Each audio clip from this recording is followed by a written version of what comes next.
head and I ain't passing it. Devil thought he left me for dead. I'm back like Lazarus. You ain't know I've been through hell. No, I couldn't heal myself. Jesus came and leveled up my mental health. Riding with my father, G.O.D. A Christian rapper, now your favorite rapper can't even compete. Well, my spirit stay connected, don't need Wi-Fi. Now every day I'm singing gospel on your timeline. Let them know. Big God, and I serve a big God. Angels all around me, yeah, I came in with a big squad. Yeah, you know we up in here, and it's only up from here. Walking on this water, and you know we crushing every fear. We every Share the live, let's go. Woo! Hey, hey, hey, hey. That's right. Turn up, let's go. Check a flag, destination, heaven gates. Bible on me, case a demon tripping, make them levitate. Ask me where I'm from, never heard a flow so passionate. Papa grew up over there on Bethlehem and Nazareth. Satan gon' be mad at this. Finally got the ball back in my hand and I ain't passing it. Devil thought he left me for dead, I'm back like Lazarus. You ain't know I've been through hell, no I couldn't heal myself. Jesus came and leveled up my mental health. Riding with my father, G.O.D. A Christian rapper, now your favorite rapper can't even compete. Well, my spirit stay connected, don't need Wi-Fi. Now every day I'm singing gospel on your timeline. Yeah. Big God, and I serve a big God. Angels all around me, yeah, I came in with a big squad. Yeah, you know we up in here, and it's only up from here. Walking on this water, and you know we crushing every fear. We everywhere. Get my foot up on the gas. Yeah.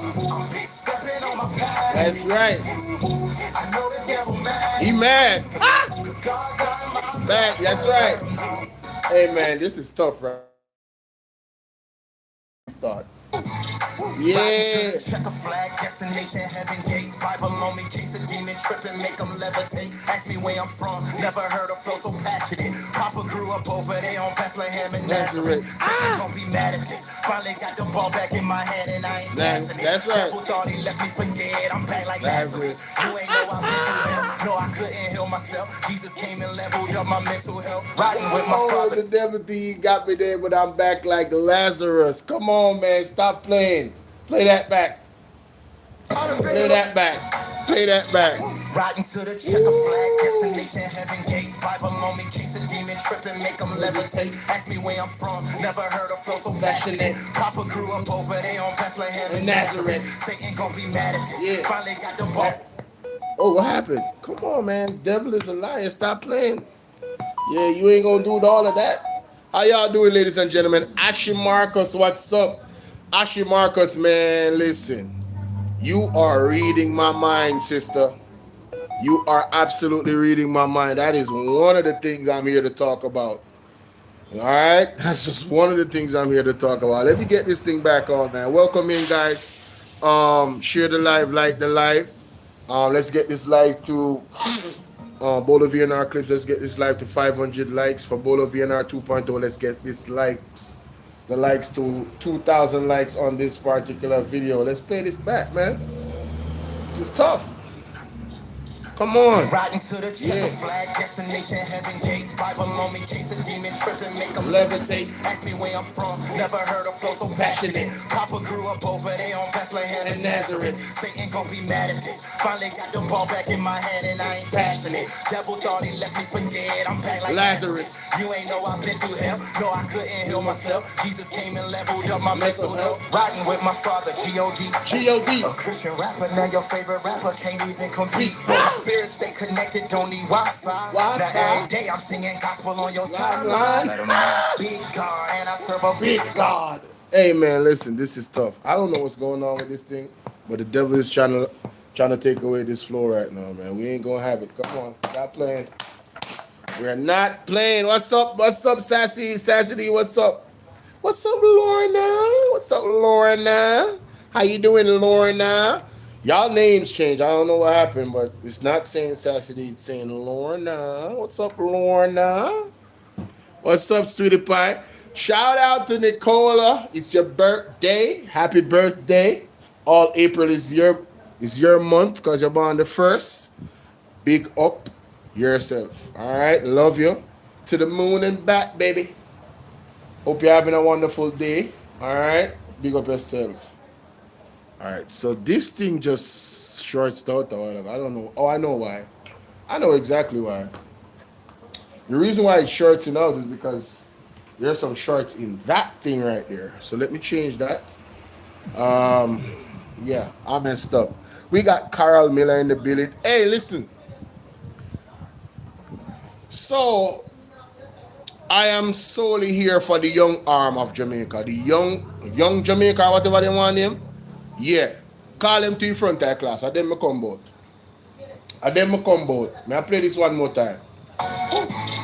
Riding to the checker flag, destination heaven gates. Bible on me, case a demon tripping, make them levitate. Ask me where I'm from, never heard a flow so passionate. Papa grew up over there on Bethlehem and Nazareth. Satan gon' be mad at me. Finally got the ball back in my head and I ain't passing it. Devil thought he left me for dead, I'm back like Lazarus. You ain't know I've been through hell, no I couldn't heal myself. Jesus came and leveled up my mental health. Riding with my father, G.O.D. A Christian rapper, now your favorite rapper can't even compete. Well, my spirit stay connected, don't need Wi-Fi. Now every day I'm singing gospel on your timeline. Let them know. Big God, and I serve a big God. Angels all around me, yeah, I came in with a big squad. Yeah, you know we up in. Yo, angels all around me. I came through with a big squad. Yo, I am loving the Christian rappers, fam.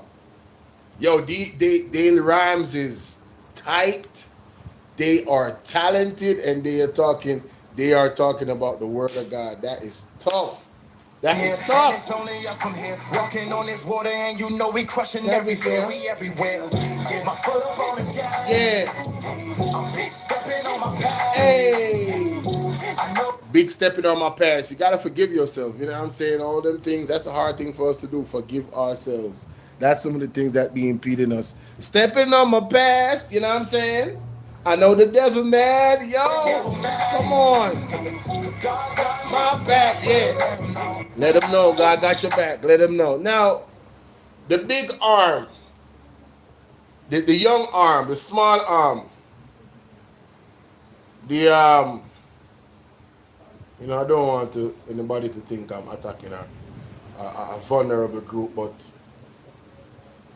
y'all slow, bruh. Y'all think y'all swift, but y'all slow. The name of this song, you gotta go to the guy's name on TikTok is not TikTok, on YouTube. His name is Chucky Ellis. Chucky, Chuckey Ellis. So Chucky with a EY instead of a Y. You know, you would have spelled Chucky with a Y. But it's Chuckey Ellis. Just type that in and you'll find him. I'm subscribed. I just found this video. I'm like, what, man? This is tough. But back to this, ladies and gentlemen. The young arm of Jamaica came out. So the PAC meeting did a lot of damage, and it appears as if the Jamaica Labour Party is using one of their weakest and only attempt to try and shift the blame and put the pressure and focus on the People's National Party through Dennis Garden. And I'm here to tell you, you guys are supreme hypocrites, but we ready for you.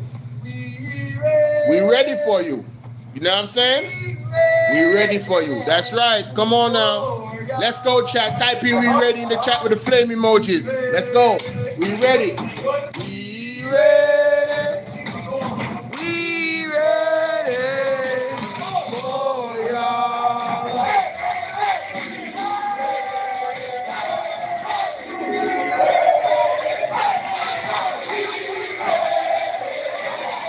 For y'all. Hey, we ready for y'all, man. And I have another message for the young arm. Wagwan Antonio. I have another message for the young arm of the Jamaica Labour Party.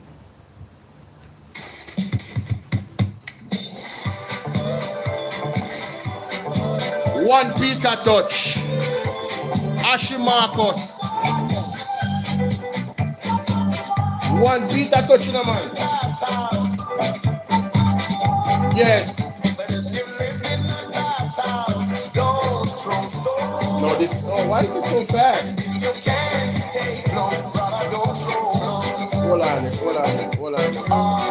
Let's try that again. Let's try that again. What's up, Tricia? Good evening. Let's try that again. Ashi, me love your first comment you drop in our comment section. Trust me, that and more. We're gonna get into it.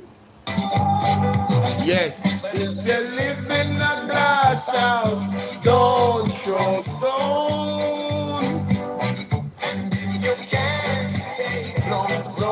Don't throw no blows. Young arm, if you can't take blow, don't throw no blow. Nobody in the Jamaica Labour Party is in the position to demand, request the resignation of a Dennis Gordon or any member of the People's National Party. You live in a glass house, don't throw stones. Why weren't you so? Where was the young arm when you should have told Andrew Honest to resign? When his statutory declaration could not be certified? Where was the young arm of Jamaica when Andrew Honest sued the Integrity Commission? The same Integrity Commission, he said, nobody should trouble them, we should strengthen them. Where was the young arm of Jamaica when Andrew Honest demanded in his affidavit that the court take away the part of the Integrity Commission that deals with illicit enrichment? Meaning, don't investigate me for illicit enrichment. Let me steal my money in peace if I'm stealing it. Where was the young arm to tell Andrew Honest, you must resign, you have no credibility, we have no faith in you, you cannot be promoting or apparently seemingly to promote stealing? Where was the young arm when they tried to shape the constitutional reform in a way to remove impeachment? Where was the young arm to say, we don't have the confidence in Marlin Mala Ford, you need to resign? How dare you and the government try to remove a part of the constitution that deals with accountability for politicians where impeachment is concerned? Where was the young arm, Jamaica? Oh, I am just getting started. Like and share this video. We have a lot to talk about because we're going to refocus where the focus is supposed to be. We're going to, the audacity, the unmitigated gall of the young arm of the Jamaica Labour Party to come out. They have no shame. They have no shame. Them shame tree dead. There's no root. It is not in any soil. There's not a seed of shame in these people. It better them did stay quiet. It better them never did say nothing at all. Just shut up. Be quiet. Don't even come out and say nothing. Because all you do is have us refocus and make people them re-energize and focus on the real issue them. Oh, I only now ask Donovan Williams' resignation. After when Rosie come out, come say about Donovan Williams. Oh, are you guys not coming out and say Donovan Williams should resign? This situation is tainting the reputation of the Jamaica Labour Party. He cannot continue at his post as an MP with these allegations. But to come after Dennis Gordon, let me be clear, ladies and gentlemen. Let me be pellucid. Let me turn on this. Let me be cogent. See? If Dennis Gordon is guilty of anything, the law is going to take its course. And by the way, Dennis Gordon is a chairman of a company. One of the chairman of the company. You understand? He has partners. But besides the point, we listened to one of the partners of Dennis Gordon on Mr. Will Rattigan's show, Reasoning with Rattigan. A very exclusive interview. I don't know if you guys watched it. And the gentleman said, Darrell Voss, oh gosh, listen to me. Listen to me. When you put the name them in the chat, people them want to know they're supposed to resign from the Jamaica Labour Party. Based off of some things where them name come up in. Andrew Honest head the list.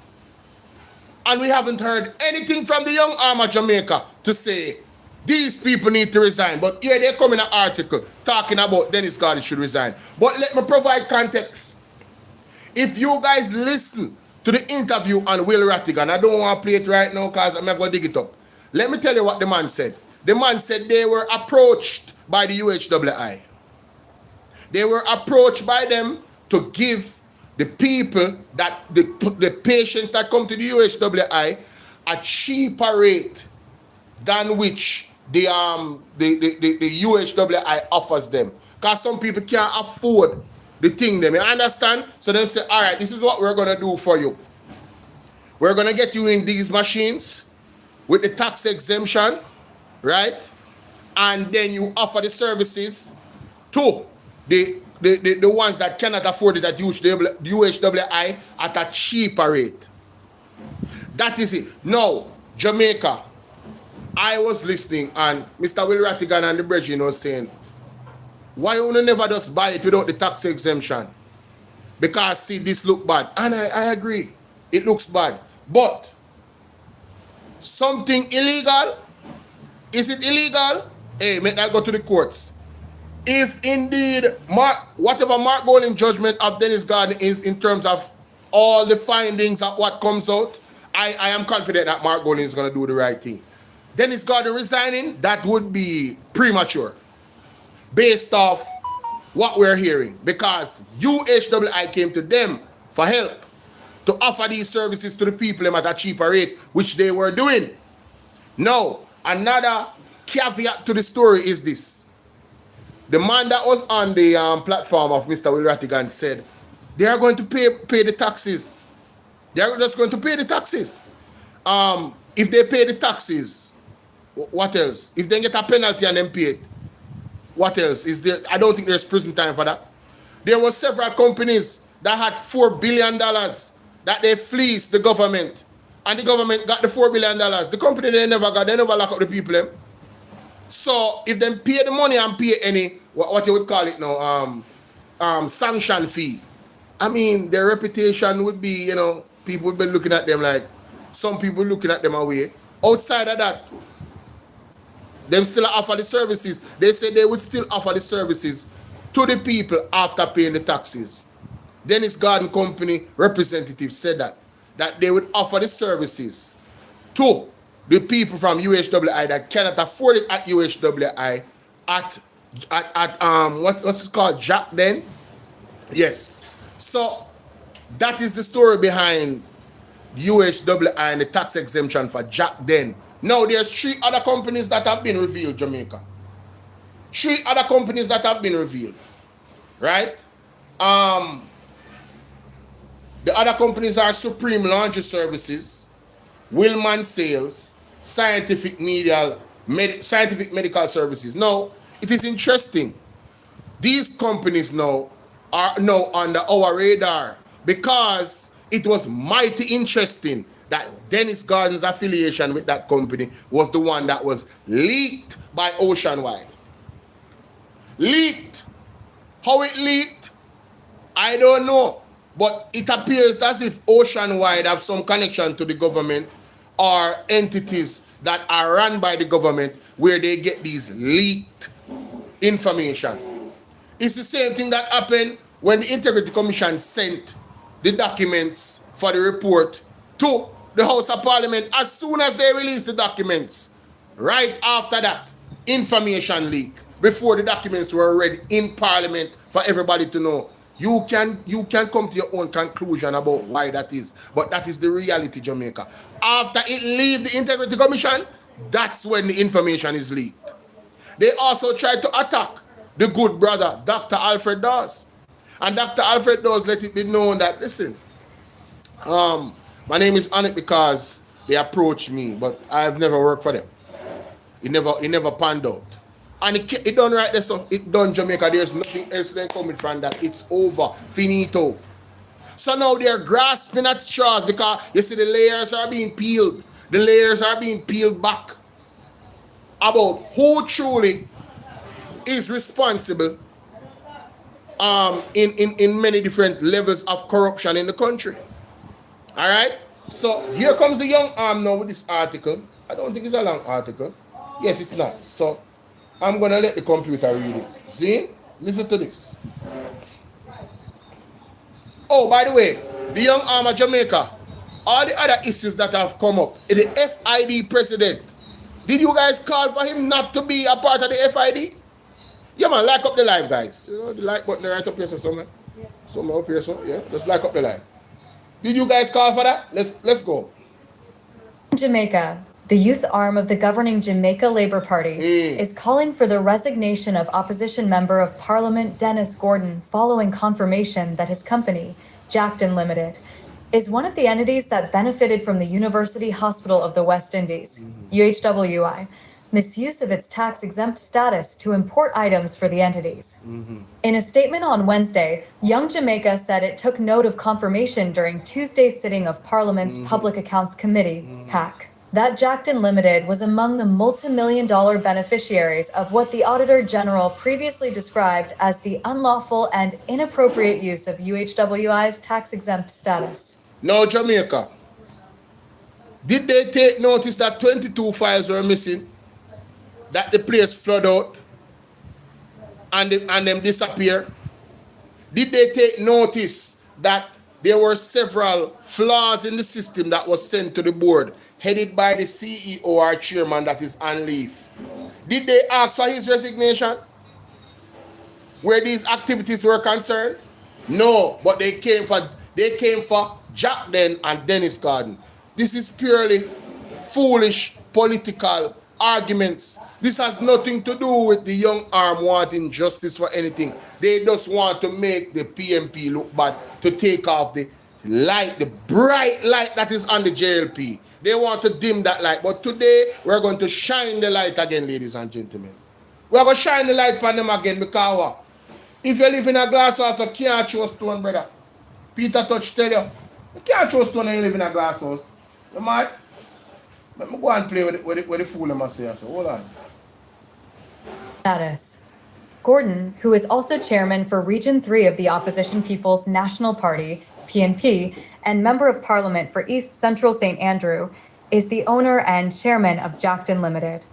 According to disclosures at the PAC, Jackton used the hospital's tax exemption to purchase and import items, including dialysis machines, which were reportedly transported directly to the company's premises.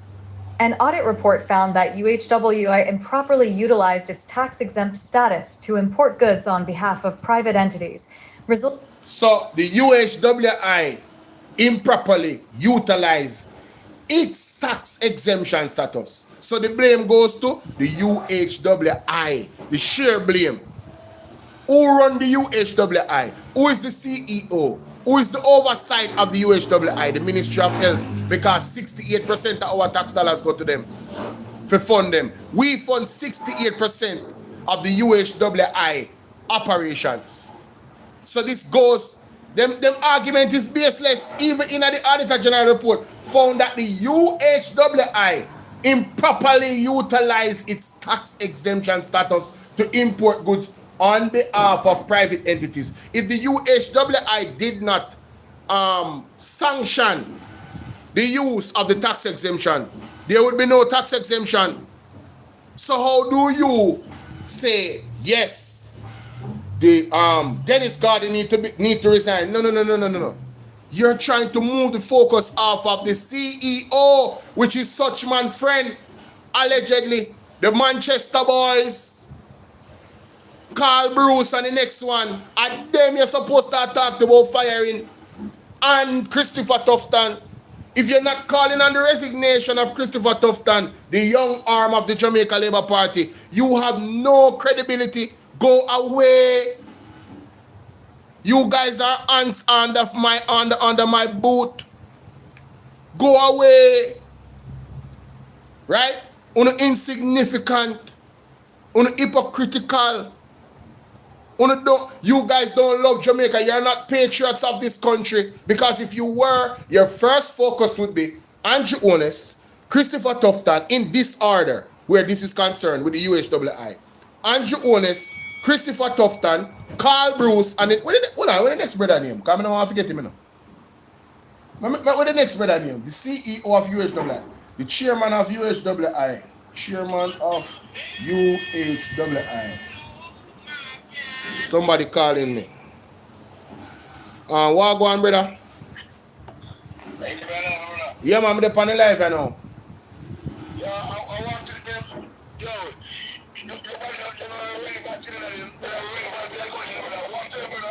Want to who?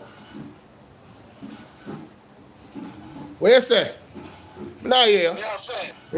Jamaica Army. Oh, Jamaica Army, young army. Brother, listen to me, we have fixed them business. Don't worry about it, we have fixed them business. We are going out, because I show you, I go serious. Like I show up the life, that's all I know do. Yeah, man, we are going out. So, Mr. Fitzgerald Mitchell, Jamaica. Mr. Fitzgerald Mitchell.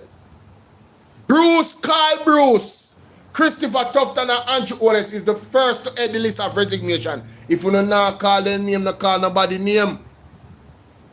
If you're not calling their names, don't call nobody name. By the way, is the young arm of Jamaica aware that according to Jack Den, they have the evidence that the UHWI approached them to help with these services, and that is why they got the tax exemption? Are they aware of that? No, ladies and gentlemen. If it is that they are guilty of breaking the law, let the law take its course. I don't businesses who? Jack Den, no Den, Will's man, medical sir, I don't care. Let me be clear, I don't business. I am attacking the hypocrisy of the young arm of Jamaica. Ivan, how you doing? I am attacking the hypocrisy of the young arm of Jamaica, and I haven't even scratched the surface yet. This is just the base level. If you're looking at, and I want to say, I want to apologize to Mama P because I misheard what the gentleman said in the PAC meeting about 18 years. It's not 18 years, it's the last 8 years. What has been happening at the UHWI has been happening for 8 years, Jamaica. And it goes back to the appointment, the Fitzgerald appointment, right? By Christopher Tufton. It goes back to that. So anybody who want to blame, anybody should resign. First is Andrew Owens.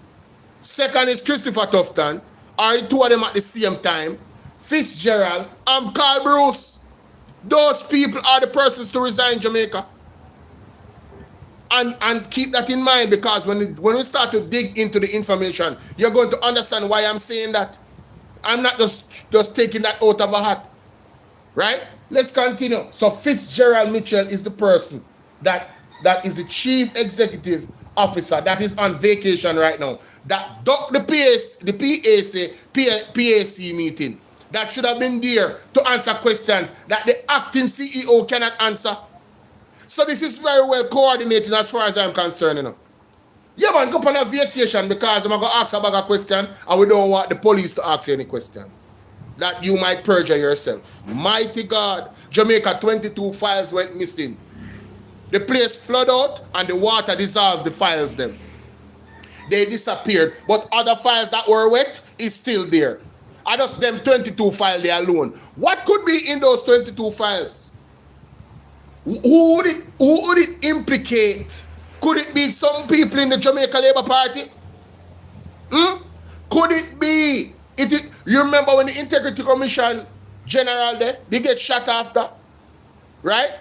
And some briefcase or something they take up. You remember that? So it's some very strange and ominous things happen under the leadership of the Jamaica Labour Party. Very strange. Like the former lawyer of Andrew Owens in a house, and a man dies and have gunshot wounds and stab wounds, and he doesn't go to prison.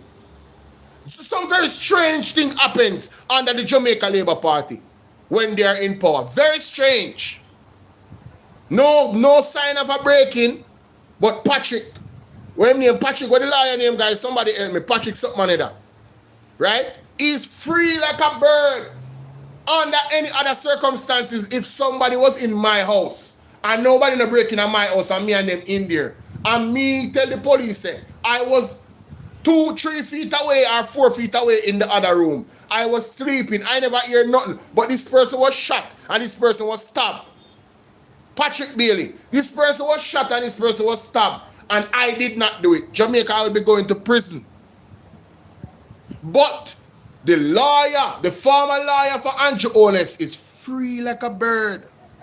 Free like a bird. Not lock up, no nothing. Never went to court, Jamaica. Unbelievable. And the DPP don't call for your investigate. Share the next one. You think God asleep? There's a prophecy for you in a former DPP.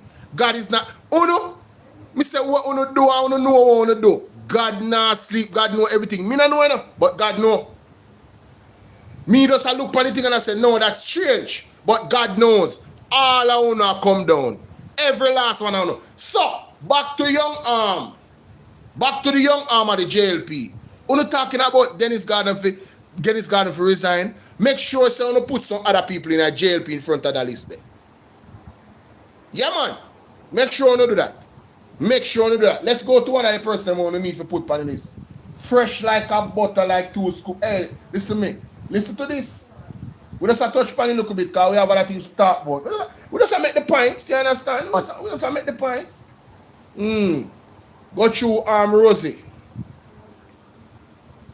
Why is this not starting? Oh, very interesting. Oh. No, you can't stay in a Central Kingston. You could have. Me not even talk about Jesus. The devil on your back. You can't stay in here. Yes. And me build Central Kingston, you know. Yes.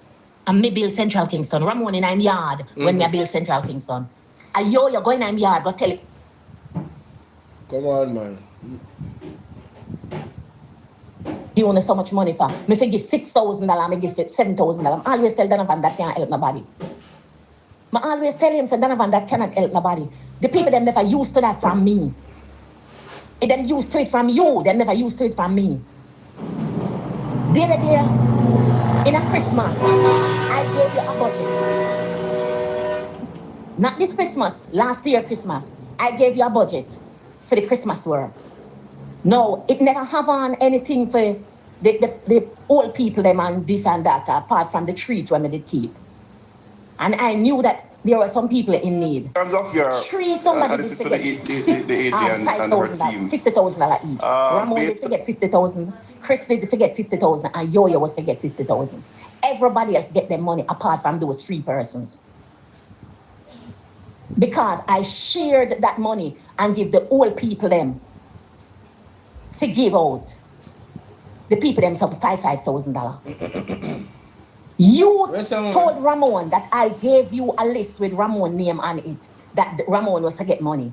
Ramon asked me 1 time, I did not answer him. He asked me 2 times, I did not answer him. The 3rd time he bring it up to me that you told him that I added his name on a paper to get $50,000. I told him yes. I said, Ramon, did you tell Donovan that you got the money?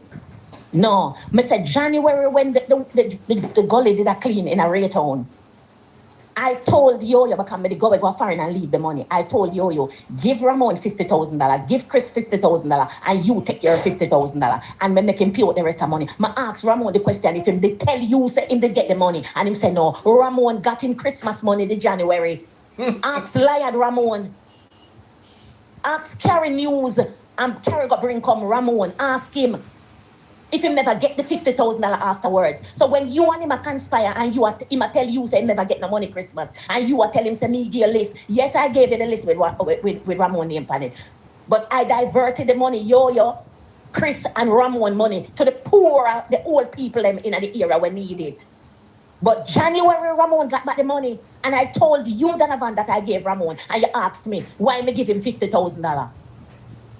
Remember, when I told you that never give them it, you asked me why never give Ramon $50,000. Liar, Carrie News, Donovan, thief in Donovan. You hear me? I want you to stop calling me name. So, young why you not ask Stephen Donovan according to Rosalie for resign? Because he's destroying the reputation, the good reputation of the Jamaica Labour Party. Huh? With all these damning allegations from a senior member of the Jamaica Labour Party. Why would they not ask him to resign? Why Rosie, according to Rosie, she's been ventilating this issue to Andrew Honest and the whole entire Jamaica Labour Party for months. For years, as a matter of fact, and this I go back from 2016 as far as she is saying. So why is it when they now ask for the resignation of Andrew Honest, Juliet Honest, and all these people named Rosalie Akal? Why would they not ask for it? These are damning allegations of potential arson, burning down of people's house, for gentrification. How you doing, Verna, Ronnie? How are you? Ivan, big up. Where is the young arm of the Jamaica? So you see what this tells me now is that the Jamaica Labour Party cannot be trusted for even the future of the representation that is there now. I could never be a part of an organization, young or old, and see the leadership there just doing these type of things that Rosalie said them doing. And I don't burn them out and don't speak up. these criminal alleged activities, I cannot be a part of criminality. So young Jamaica, only not listen to a voice note. Only never hear this. Only so in tune with the PAC meeting. Only never hear the other parts of the PAC meeting, which I'm going to go to right now. Because it's very selective of you guys to look only on Dennis Garden, which we already know that Dennis Garden name they come up because only they done put it out already. Well, not only. Oceanwide did done a show that out there already. And the Mark Golden had come out and let it be known that when him get all of the facts, he will act. So if it is that Dennis Garden is in breach of code of conduct that suits the integrity boss, Mark Golden, then he will not be a part of the People's National Party when that happens. But he's still there, so obviously that has not happened. And I trust Mark Golden, I don't trust Andrew Jones, because his track record for persons that have been doing wrong and not being sanctioned for it is like, this man is the Joker in the Batman movie. His rap sheet is ridiculous. No movement there, fly green. Oh, by the way, he got an upgrade in his position in the Jamaica Labour Party after that. Ruel Reid still attack about shower labor right and 4th term. So obviously my part of them team same way. While him there court for allegations of fraud and theft of the little pitney them money where them forget in the education system. How nasty. And all the other associates, the councillor from what we call it, Brownstone area or whatever. She in it. Right? And Ruel Reading wife. And according to the story and the allegation, them use them look them maid, them housekeeper, and have her in the bangarang, and use all them gardener having. These people are simple people, they even didn't have a bank account or a card. It is alleged that them take the one big old fraud, but Andrew Jones still back them. Andrew Jones still rub shoulder with them. Not true. George Wright, that alleged, well, in the video, it appeared that he was beating his wife with a chair. The entire organization didn't call for the resignation of George Wright. You guys hugged him up and said, we forgive you. Then if you can't forgive George Wright for beating his wife with a chair, you can't forgive Dennis Garden for being approached by the UHWI to fulfill a service for the UHWI and in return get a tax exemption for it, for a service that they're going to get forever. You can't forgive him for that. But you can't forgive George Wright for beating wife. You guys are supreme hypocrites. You have no moral authority or compass, young Armor Jamaica, to speak on anybody in the People's National Party. Let me do that. We support them. Not you. Because you don't hold your people within your party accountable for the atrocities they have committed against the Jamaican people. Damn out of order. Let's go to the other audio. Stink. Agree. So it would be more that you, in general corporate governance, the majority funders or majority owners tend to have the majority seats on a board. That's generally how it works. And while we know the university is a training institution and has a parallel reporting structure, there's clearly a need for change here, given where the funds are coming from and the need to protect the interests of taxpayers' monies in this regard. Yeah. But let me, Member Frank, go ahead. Why you turn up? Don't turn up your mic. Go ahead, Member. Thank you. Bring the thing closer to you so you can. Thank you, Mr. Chair. My understanding in respect of wouldn't be a particular issue. I'll in the benefit of the committee, how you operate, how your department operates in relation to, what happens at the hospital. Thank you, Chair. So at the beginning of each year, we do an annual risk assessment. Listen to this. And that risk assessment is underpinned by the various risk factors that the hospital would have. So we do that assessment, put in a risk framework, do the assessment and prioritize areas that we will do our assurance work during the calendar year. That would go to the board a subcommittee of the board called the audit committee. They will review it. It will also go to the CEO, which is the head of the audit by the internal audit in the UHWI goes to the board and the who? The CEO, Mr. Fitzgerald Mitchell. Come to the front of the class. Young arm, please pay attention because you guys might have missed this, you know. You guys might have not heard this portion of the PAC meeting, and you need to add Mr. Fitzgerald to your resignation request. Let's continue. Let's continue. Listen. We will do our assurance work during the calendar year. Yes. That would go to the board, a subcommittee of the board called the audit committee. Right. They will review it. It will also go to the CEO, yes, which is the head of the entity for yes, review. And once they sign off on that work program, we will execute according to that work program for the entire year and provide quarterly reports to the board, which is the audit committee. So each assurance work that we do, Chairman, that we would provide a report, do a reporting to the CEO and to the audit committee of the board, and each quarter they will review it, those findings, and whatever. My work really stops at that point. It's the duty and function of the audit committee to call in various heads of departments and deal with those matters. So once I've reported it to the head of the entity and the audit committee chair, they are, based on the government audit committee policy, they should action those issues that are in the report. And once they accept those issues and we make recommendation, they should implement them. And we will do a follow-up on those issues and provide report to the CEO and the audit committee on whether or not those issues have been rectified. Chairman. So, ladies and gentlemen, how you doing, Rhoda Thompson? Verna, big up yourself, Ronnie's Ivan.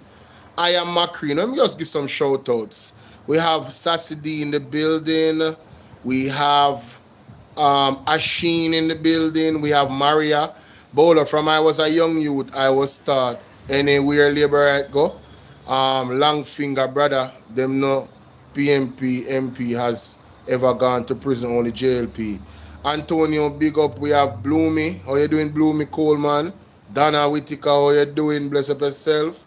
Asheen again there, sir. And who else is here? Doretta. Doretta, how are you? So guys, welcome everybody to the platform. Please just hit the like button for me, right? And share this video with 5 people right now. Tell them to come over here so look at me.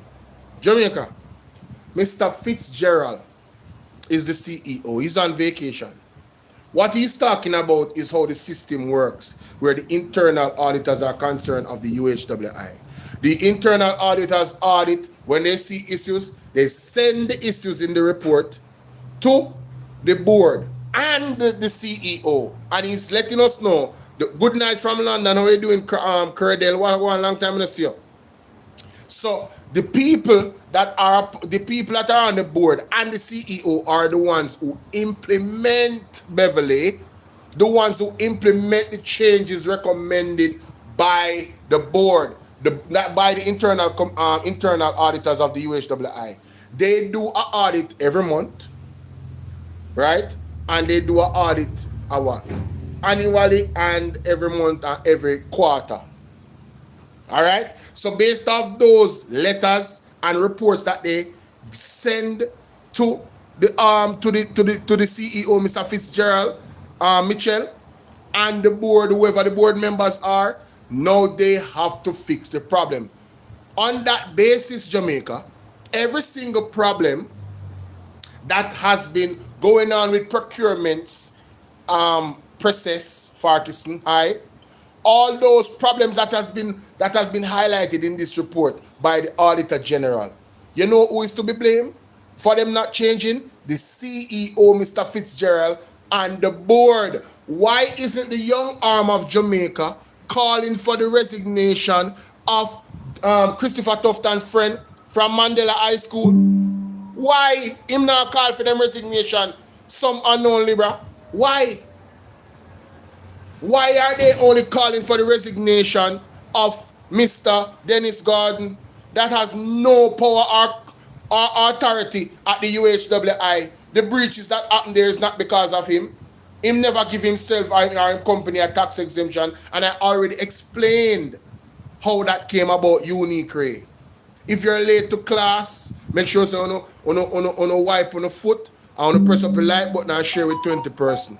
You should not be late to class, ladies and gentlemen, because this is definitely class today. I am going to be surgical. The young arm of Jamaica is damn out of order. Let's continue. Let's continue. All right, thank you. Oh, Member by the way, the fact that Christopher Tufton is the one that put Fitzgerald Mitchell in place. You remember when there was a change.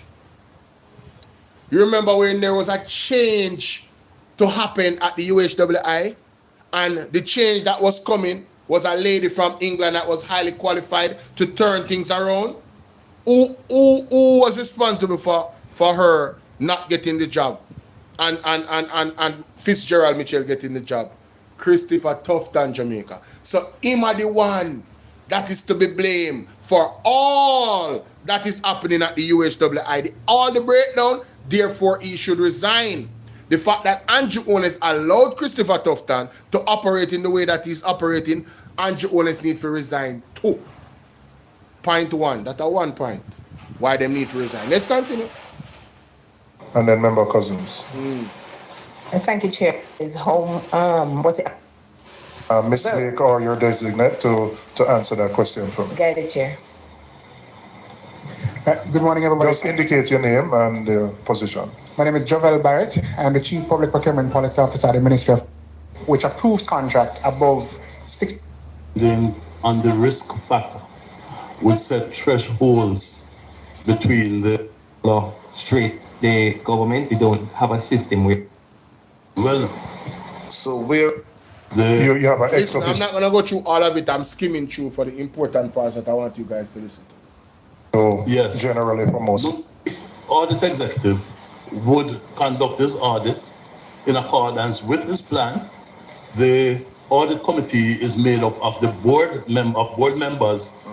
The chief audit executive actually reports to the chairman of the audit committee with a dotted line to the CEO. chairman who is a member of the board? Yeah. Yes, the chairman of the audit committee is a member of the board. Yes, it's a board committee. Okay. Right. So once the audit is completed, then he reports to he meets with the audit committee, and the matter is discussed. And he might not be a part of the board. He definitely is not a part of the board. Yeah. But what happens under normal circumstances is that on the minutes, on the agenda of the board, would be an item for reports from the audit committee, and the matter will be discussed there. That's all I wanted to get the procedure. So big up Mr. Cousins. For sure, the procedure. For sure, say it is mandatory that the audit report is discussed. And the chairman is well aware, the CEO is well aware, Jamaica, of these things. He can't say he never know. And if he never know, that means that we were paying somebody for not doing their job. That is also another robbery again, where we need to get back all our money.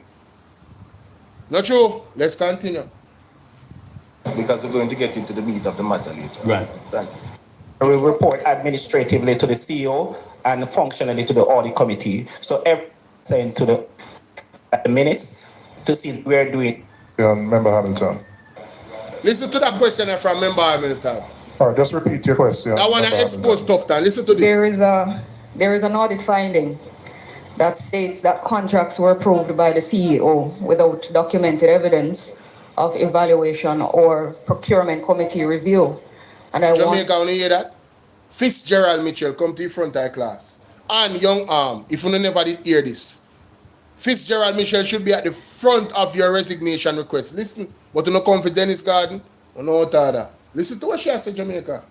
Repeat your question, Member Hamilton. Yes. There is an audit finding that states that contracts were approved by the CEO without documented evidence of contracts were approved by the CEO, Fitzgerald Mitchell, without documented evidence. Not my word, that the Auditor General report says so. I just want to remember why blows and skirt CEO. Not the acting CEO will come a parliament, the one with the on vacation. What a thing with these allegations spanning name. Him the on vacation. Huh? Sandra, how you doing? Listen to this. Crazy. Member Hamilton. there is There is an audit finding that states that contracts were approved by the CEO without documented evidence of evaluation or procurement committee review. No procurement committee review. No documentation, no clearance. To find out if your department ever highlighted such an irregularity and to whom did you make that report? Listen. In that instance. Yes. All right, thank you, member. Yes. Not the same instance, but in similar instances. Because normally when we are doing those reviews, we would have looked in the minutes to see those contracts that were approved. And we had issues, we have highlighted issues in which we saw contracts that were completed, but we did not see them as ratified in the minutes. And it's in the audit findings, in the audit reports, and it is there and nothing was done about it. All our audit reports are sent to the audit committee and the CEO. We have a dual reporting relationship where we report administratively to the CEO and functionally to the audit committee. So every quarter, Chair, the audit committee would get a report of all the audit activities for each quarter, and these will also be sent to the CEO for action. Thank you, member. So you're saying that in that particular instance where the CEO, there's an issue with contract approval by the CEO, that such a report was also sent to the CEO for action? Listen to me. He is not saying specifically that happened with the CEO, but he's telling you the procedure of what would happen. The CEO is in breach, Jamaica, and the audit, the internal audit does an audit, and it's sent to the CEO and the board. So basically, it's a monopoly. The CEO is in breach of procedure, and then the breach of procedure is identified by the internal auditors. Recommendations are made and sent to the CEO. Then if him a breach, why am I going to change and recommend? No, listen to me. A one big bangarang this, you know, and you're telling me that the young arm of Jamaica never picked this up. This was a question by a labor right. Good day, how you doing, Joan? Blessing, Sandra. This was a question by a labor. She's a labor right MP. Listen to what she said to the man. So you're telling me that the CEO breach, and you send him a report of him breach, for him change, for give him recommendation for change the system, so no more breach no occur. That is like going to the what you call it, the chief of police, with a crime report that the chief of police committed, and saying to him, prosecute him damn self. What the hell can go so? What can go so? You commit a crime based off of the rules and regulations of the actual entity UHWI. You committed a crime. This is not standard procedure, right? And my job as the internal audit is to write a report of the crime and recommend that these things be put in place so that crime does not occur again. Why would the person committing the crime, which is the CEO in this instance, I'm just showing you how bad it is by saying crime. Follow me, Jamaica. You are the chief of police and you committed a crime.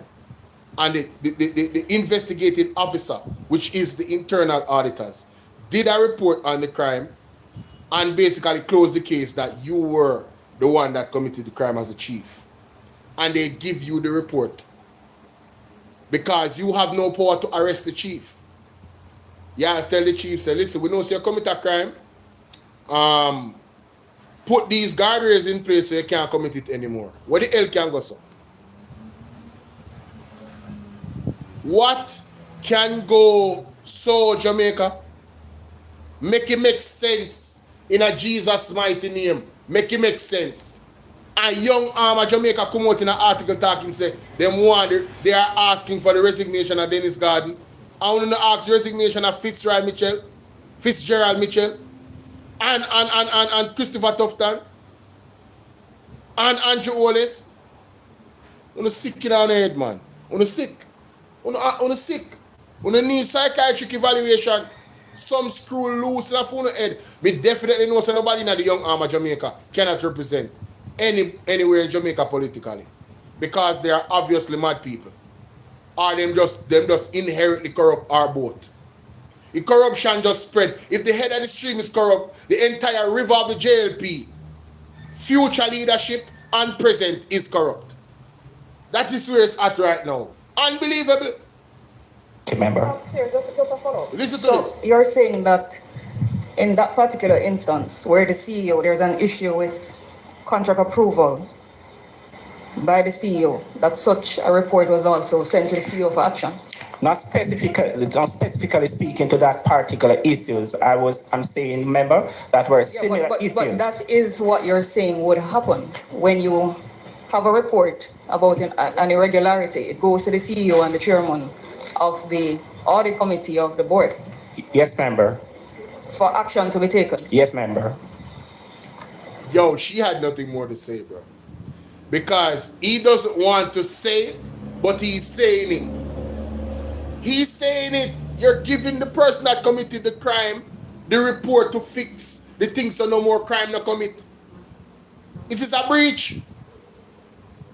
It is a breach. Member Morrison? Thank you, Chair. Sometimes the public, you know, they are what as a cop. Me don't want to hear this speech. After the procedures, we have done some. Is that the 26-27 has now gone through the procedures? Spending billions of dollars. So let me ask members, any other questions on, yes, Member Brown, key finding 1. Yes, thank you very much. There are 2 firms that were employed. One was to help with this, but not signed. We were able to provide a copy of the signed contract and the preliminary report from the second. And the second one was there to provide an operation plan as well as a turnaround plan for the hospital in terms of its value. Plan. Yes. So an entity was engaged to undertake a strategic review. That's right. And but it wasn't presented. Existed but was not approved by the entity?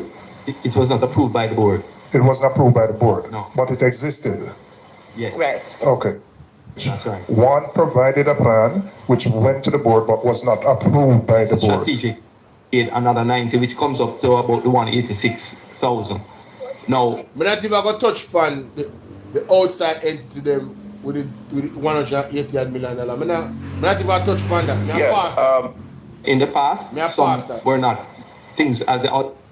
Oh, and I know that we have seen this happen over and over again. And it is quite telling that people really don't see government spending as anything, important. And I guess they just take it as something simple as, oh, it's taxpayers' money, so it's free money. And it is, I really hope that going 2025, not 2026, right? But again, retrospectively. So my question, and the acting CEO may not be able to answer because you're new, but to follow the guidelines, use the portal. Nothing is done. And it just... by the way, the accountability meter portal that was not used, that's another issue as well. But I'm going to leave that one alone. I'm going to leave it alone. Being used, uploaded to the portal. Mine, I think there was a lack of training. What was done to correct it, etc. So I give you back the floor, sir. Okay, thank you, Chair. From my understanding, the circular, the procurement unit was not aware of this particular of it. So that's what I want to know. So if that's so you're saying, sir, that wait, don't why you keep turning off your mic? Keep on your mic. You're saying that the staff in the procurement department were not aware of this requirement before the Auditor General the portal, and you say you were doing 10 million or more. Is it that this 780 are provided to the committee as a follow-up? Okay, Chair. Yes, just a follow-up. He did say, though, Mr. Barrett, but we at the time feel that we, in terms of learning the system, so when... And in 3, which must be the most egregious of them. Here we go. Somebody help me explain this one. Explain this The one. absence of procurement documentation. Yes. The University Hospital of the West Indies could not provide procurement documentation for 51 contracts. However, since then, 28 files valued at 269 million have been found, Yes. which means that we can find 22 and one is incomplete. So, and that the 22 that can be found is 246 million and one incomplete is 18 million. So again, just explain to us as a committee, when a procurement is completed, what is the process to put that document, whether it's physical storage, online on a server? Just explain that process to me. Because this, well, I'm starting with the acting CEO and you can delegate, but this one to me is the worst one. That you just can't find documents. Even after the Auditor General has been in, you have found about half of them. And obviously you've been looking for the rest and you can't find them. So help us, Mr. Hossein. The member asked where were they. When I took up the position, I insisted that they must find them. And they were able to locate the 28, and then after submitting those 28, they found one more, make it 29. They have so far been unable to locate anymore. They were in storage, in a storage room, but it was never provided to the auditors. When they came, even after requesting it, they did not provide it to them. But I insisted that they should. I don't think there was, I wasn't there, so I can't tell you whether it was resistance or what, member. It could have been, not lack of diligence and searching and insisting. Where is the CEO? Where is Fitzgerald Mitchell? Where is Fitzgerald Mitchell, Jamaica? Oh, by the way, the companies. We know the name of the persons that own the companies, the other three companies. All right? But I won't speak too much on that. I'm going to let the big dogs talk on that because they're doing more research. So if there's a connection to the Jamaica Labour Party, it will be found. Be he warned, young arm of Jamaica and all you other JLP pundits out there that are watching me right now. Because I know some of them are watching now. Because you know what I know? The like button don't move. So mostly JLP people are watch. See there? That's how we know say like button. Because no comrade now company platform and don't hit the like button. If you support this platform and you're not a Labourite and you're not a toxic Labourite, please press the like button. Thank you very much. Right up there, so somewhere you see one thumbs up symbol. Right at the top here, so the screen. Yeah, man. But I hope we are gonna baptize them, the Labourite them over here with the truth. Listen to this. The man them can't find 22 files. 22, you know. And where is the CEO to answer these questions? Where is the board? But they were able to locate some. The search continues, but it is so far not proven any further success other than the 29. So what is the standard operating procedure? I love this term. For when a procurement is complete, where those documents should be stored, clearly for audit purposes, for both internal and your external auditor, you have to keep your documentation, where those documents should be held, etc. What is that procedure? I'll ask Mr. Buckley just to share with Mr. Buckley, come to the front of the class, Mr. Buckley. Turn on back your mic. Yes, sir. The standard operating procedure is that each document, procurement activity. Mr. Brother Bolo, I think that one of the company belongs to one of the Williams investigators go deep that will come. Oh, the Willman company. It could be a coincidence, but let's see how it goes. That's why I'm saying I not speak too much on it because the experts are on it. So when the experts come out with the information and to verify who really owns those companies, if they are affiliated with the Jamaica Labour Party, you know we're gonna go in. And we're gonna come back to the young arm of Jamaica. And we're gonna come back to Big Mama and all of them because they know who owns those companies, but they went after Dennis Garden, the one company that is that has somebody connected to the JLP. You understand? Yes, how comes water wash out documents? If you even went up to document them, the file them just float away in our room. Come on, man, stop it. Stop it. Our file is filed in a file folder and placed in a hard binder. Yes. And then transferred to a storage area where it can be retrieved. Yes. Upon my return to the unit. Upon my return to the unit, I realized that this practice wasn't being followed. Hence, the reason why these files could not be located. And so where would those files have been? those files should have been in a storage area. And my understanding is that that area was flooded at least twice or three times based on heavy rainfall. That was my understanding. Can you be more specific? Yo! Was that what were the dates of? Let me tell you. You know why this one is more serious? We don't know whether you're not even in a position to make an assessment. And I don't want to conclude that it is deliberate, because I don't know. But given everything that we have seen, you could infer that. But to say there were 3 cases of flooding, when were those 3 cases of flooding? Because it's the first time we're hearing that. I don't know if that was shared with the Auditor General's department. And if you are storing files in a place that flood out easy, you know, move it somewhere else, if that is the case. But help me on that one. Because tell me when those flooding took place and whether those were reported to the board, to the internal audit committee, etc. Was there a request for removal to a different storage area? I need to know that. Well, let me ask him. Go ahead. So the three flooding out. Tell me when those took place. No, he said there were 3 cases of flooding. No, but help us there. Okay, so that was my understanding that the area was flooded.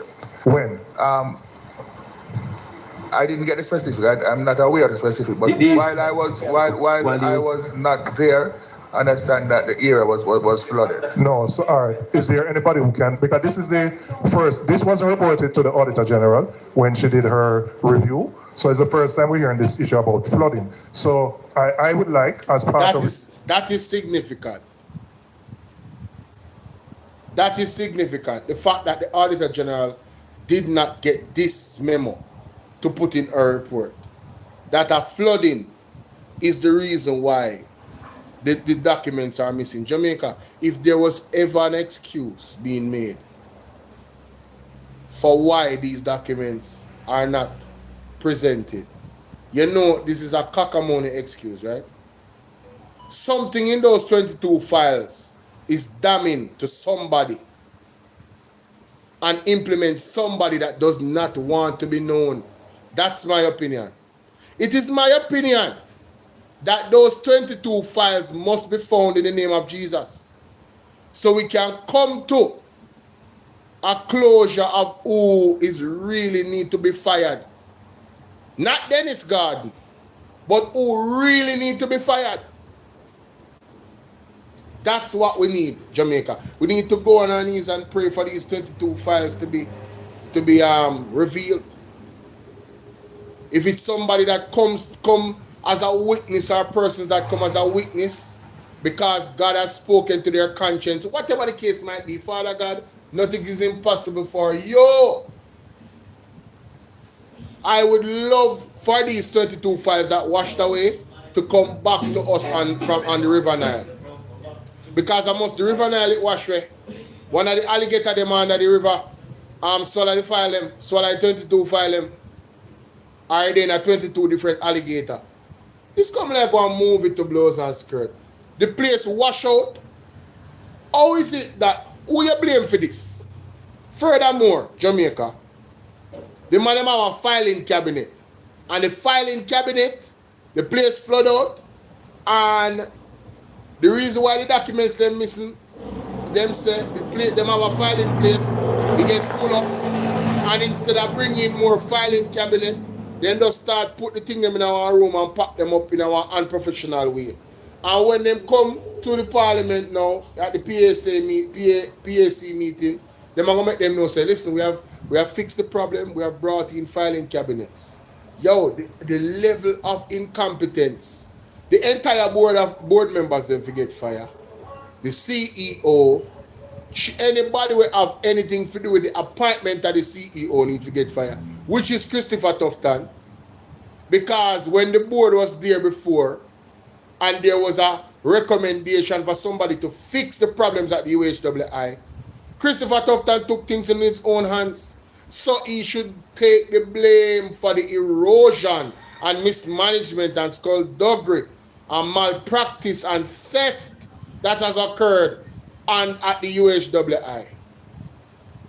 Christopher Tufton, it squarely falls on his shoulder. But Christopher Tufton has a lot of people behind him in the PAC. Very powerful people. So you, the people of Jamaica, every last one of you, has a responsibility to raise your voice in concert. Just like how you see young Armour raise for them voice for the resignation of Dennis Garden.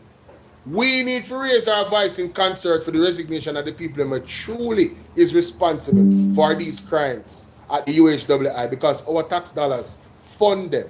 68% of their funding come from us. So we have the loudest voice in who needs to be fired, Jamaica, because our tax dollars is being abused. Our tax dollars is being abused. Gloria, how are you, darling? Jeshan, big up.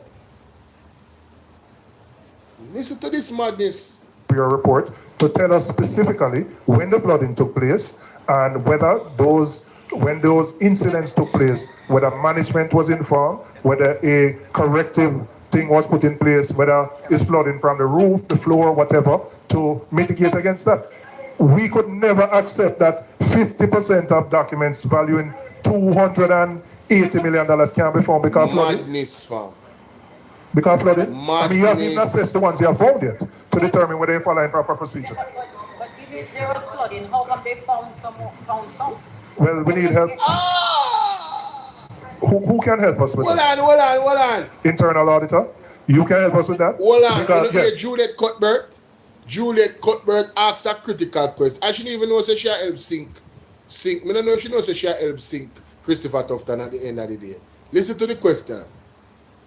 Found some. Well, we need. Because flooding? I mean, you haven't even assessed the ones you have found yet to determine whether they follow in proper procedure. But if there was flooding, how come they found some? Well, we need help. Even if there was flooding, how comes them find some? Why all of the files them not lost in the water? Are just some of them lost, Jamaica? Hey! Yo! When you hear Juliet Cuthbert ask that question, hey, Father God no normal, no Father God make them sick one another, you know. And then conscience attack, you know. It couldn't come from a better smart if you ask the question. Juliet Cuthbert, a member of the Jamaica Labour Party. Huh? And I want a nasty type of labor right them she between, you know. Obnoxious, you know. You understand? Eat Mark going like poison, you know, because I'm a white man, you know. You never know. You never know. Apparently, somebody say, apparently accountability is not in their dictionary at all. So we need to find out how the fly got into the ointment.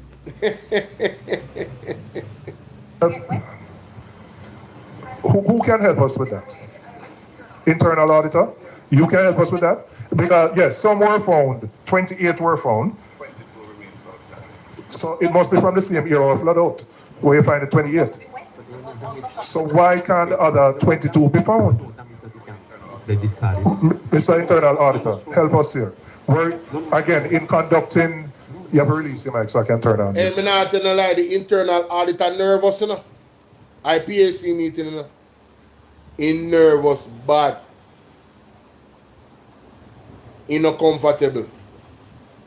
But in talk the things them. In talk the things them, Jamaica. We have to keep an eye on that brother there. and pray for him well-being. You understand? Yeah, man. In conducting your internal, is that an issue which you identified and brought to the attention of the audit committee of the board or the CEO? The floor. Thank you, Chair. Just for context. Go ahead. Thank you, Chair. Just for context, the internal audit function had done 6 reviews of procurement section, and the issue of documentation not being found is institutionalized. It is systemic. Hey! Hold on there. Wait. Jamaica, would you hear that? The man said it is institutionalized. It is systemic. That go back to management, you know. That go back to the CEO, you know. Who appoint the CEO again? Who put him in a position of power again? Christopher Tufton.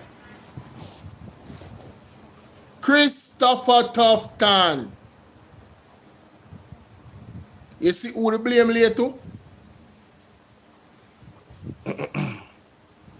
Wow, let me play that again. Long time I don't do no TikTok video, you know.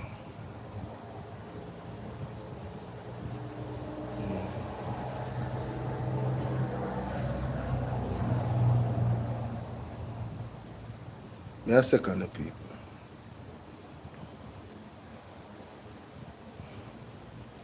Jamaica, I see young arm of Jamaica come out, but Dennis Garden for resign. I go tell him who for resign. Only listen to this. In your internal, is that an issue which you identified and brought to the attention of the audit committee of the board or the CEO? Yes. The floor. Thank you, Chair. Just for context. Go ahead. Thank you, Chair. Just for context, the internal audit function had done 6 reviews of procurement section, and the issue of documentation not being found is institutionalized. It is systemic. We have done review of it, and on several occasions we'd asked them to put in systems in place to mitigate against that, and it is in the internal audit reports, and since recently, they have done something about it in terms of the management has put something in place, and we have reviewed that. What has management put in place? They have put in, as the senior director had said, a filing cabinet. Cabinet? And hard folders. We had looked at them just recently, Chair. Right, but it has been institutionalized over a long period of time, and we have reviewed them and report them to the audit committee, and that is where it ends. Chair. No, hold on. Help me again. Jamaica. In case you don't know, that is the internal auditor of the UHWI. The man said these problems with the filings and the filings them where the 22 file them gone is systematic. It's institutionalized. And they fix the problem by putting in filing cabinet. Then when I put them in there before. No, that is not even the issue, you know, ladies and gentlemen. The young arm asked for the resignation of who? Dennis Garden. But I'm saying to the young arm of the JLP, why are you not asking for the resignation of Fitzgerald Mitchell, the CEO? Why are you not asking for the resignation of the person that put him there, Christopher Tufton? Because when there was a reform and a change supposed to happen at the UHWI for a lady in England that had the expertise to fix things, she was rejected. And Fitzgerald was, I think, the acting CEO at the time, and he was propelled to the position by Christopher Tufton. And it is alleged that they are part of some team called the Manchester Boys. They went to school together. So this breakdown, the systematic dysfunction within the UHWI where procurement and the filings and all those things are concerned, that has many reports have come from the internal auditors. The blame squarely rests on Christopher Tufton and Andrew Onis. And I rest my case. Let's continue. You are saying people put in place filing cabinet. Yes, Chair. Me have that in my yard, you know. Me have that in my yard. You can't tell me that you... Man say me have that in my yard, you know. Me have that in my yard. This is a First, the joke. hospital of the West Indies that spend billions of taxpayers' money just put in place filing cabinet. Yes, Chair. Yes, No, Chair. man, that's Filing what cabinets and Sure hard thing. folders. Cabinets and hard folders? Yes, Chair. So what existed before? Right. So, Chair, those recent procurement activity, the board, which is the audit committee, had asked the internal audit function to review audit, read the issue of GoJEP for the period October 2025 to December 2025. And they have asked that the function reviews whether the procurement department is conforming to the GoJEP requirement. We have reviewed it and asked what system they have put in place to mitigate that issue that the Auditor General had identified in terms of record keeping. And they had indicated in their response that they had the CEO in Parliament is the acting CEO. The CEO is Fitzgerald Mitchell. He's on vacation. He was not in the Parliament. He's the one that should be there asking these questions, you know. Yes. He wasn't there. We need to keep that in mind and remember that he was not there, Jamaica. Filing cabinets and hard folders, and those procurement activities are stored in hard folders and filing cabinets, and we have reviewed them and confirmed that that is so, Chair. So let me ask you, the files we can't miss, them walk out of the hospital and go up on Mona Road? No, seriously, help me. How can those, first we hear rainfall and went up some files, right? And I would like that report, right, formally. But how can so many files be missing? Somebody take them out of the hospital and go somewhere with them? Just to say, Chair, in terms of the flooded, in one of our reviews, I think in 2020, that the internal audit reviewed, don't hold me to that, I have to go back in the report, but they did mention, management did mention that there was an area flooded, and they couldn't find some of the files. I did remember that in one of the reviews, Chair. But if it's one thing to say the file them wet up, you know. Me understand if you tell me say the file them wet up. But if you tell me say you can't find the files, that should be in. So before the filing cabinets, which seem to be a great innovation of 2026, to put things in. No, man, listen, bro. Oh my God, I can't help it but laugh. No, you have to take bad things make joke. Yo, Mr. Julian Robinson was in his Jamaican element. You know that father that the pitney tell him lie and think say father idiot. The father make you know say watch now. A foolish you say talking. What you mean? The document they just get up and walk away. That's what happened with the documents. They just walk away. The water just go in the room, rise up the document them, and them 22 document they just right? And the issues in regards to the documentation being stored. There were 6 reports, and those reports go to the CEO, and nothing was done. So again, it go back to the CEO again, you know. Fitzgerald Mitchell, you know. Where you say, are the filings cabinet water and fire resistant? Because clearly, this auditor is trying to save somebody's skin while he's drowning. No. Listen, you have it wrong, Beverly.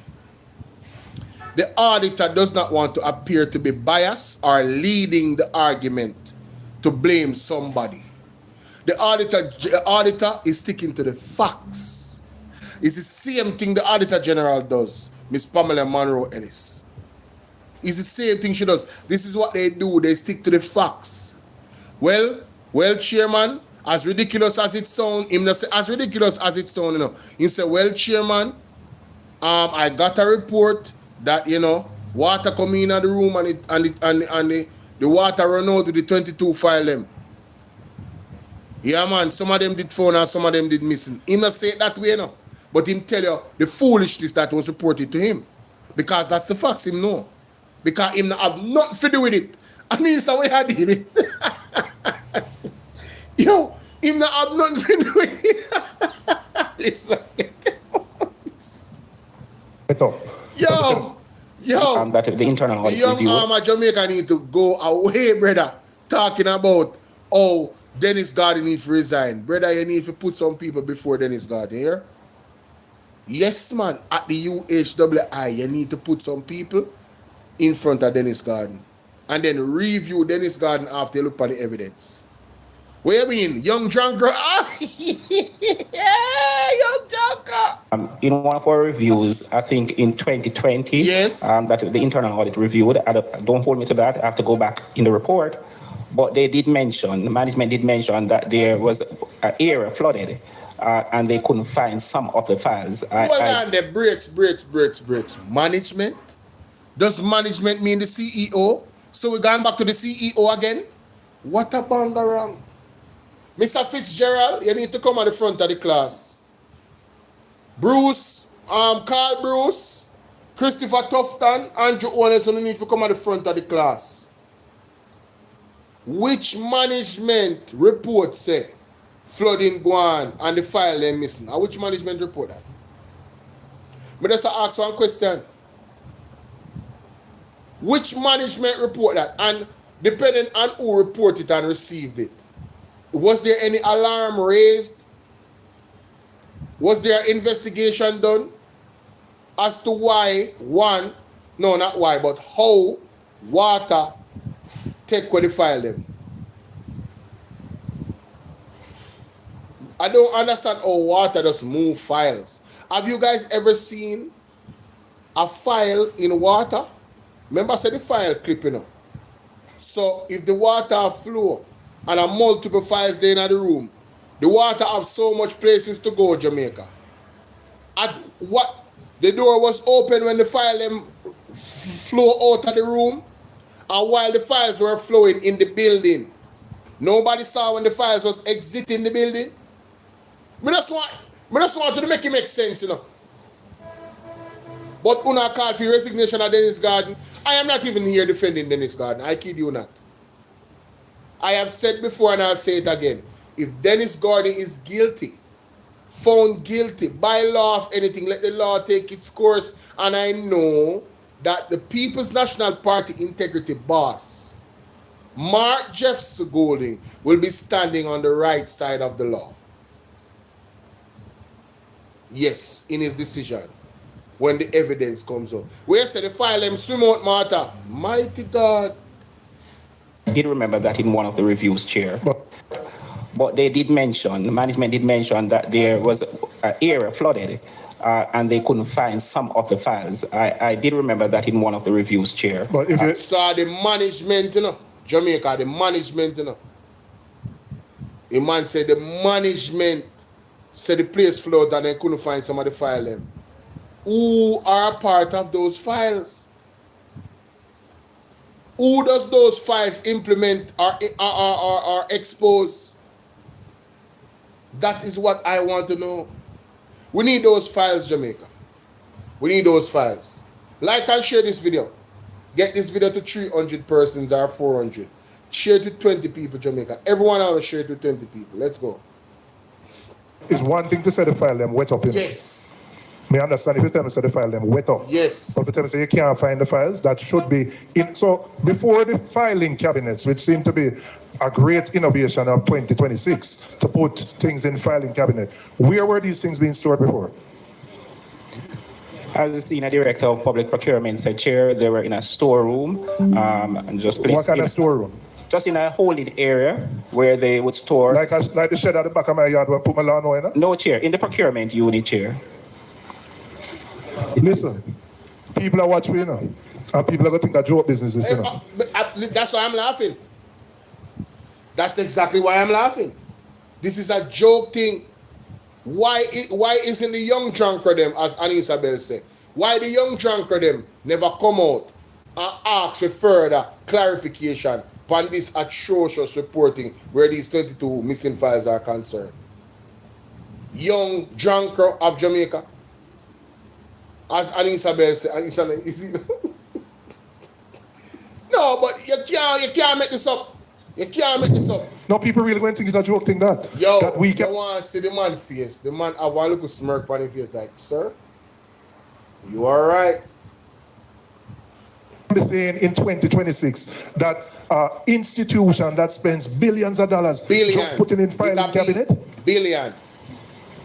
Just a put in filing cabinet. Billions. And file jacket.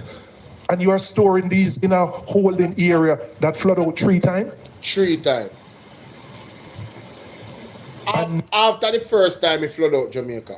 You know what I would like to know? I would like to know, when did the files go missing? The 3rd time it flooded out or the 1st? That is significant. You know why that's significant, right?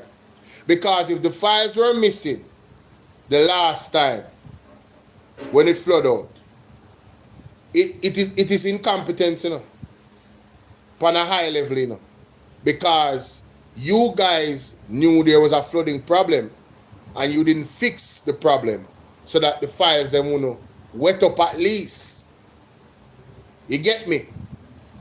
Just move them to an area where it's more secure and dry. Now the further incompetence is this. The files were missing. Files were missing the first time. These are potential stories, you know. This is how it probably played out if it happened the way they said it did. Files were missing the first time. They did nothing to fix the problem. More files was missing the second time. They did nothing to fix the problem.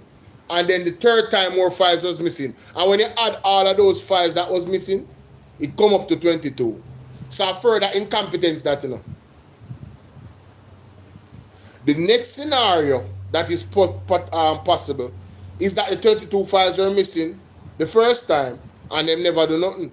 And then the second time, no files was missing when the flooding happened. And then the 3rd time, no files was missing. And that scenario makes the first time look very suspicious. Why are only the first time 22 files missing? And no other time. But the place still flooded out. So you couldn't blame the flood for the thing them a move then. Somebody did move them the first time if that's the scenario. It never does. The file them never just get up and walk away, Jamaica. 22 files never. You know what they need to find out? If they can. I doubt they can because it's documentation, right? The names of the companies that were on those files are individuals that were beneficiaries of those contracts. This is why I believe somebody is hiding something. It could be that those 22 files, you know, are one company or one person named upon them as a beneficiary, you know.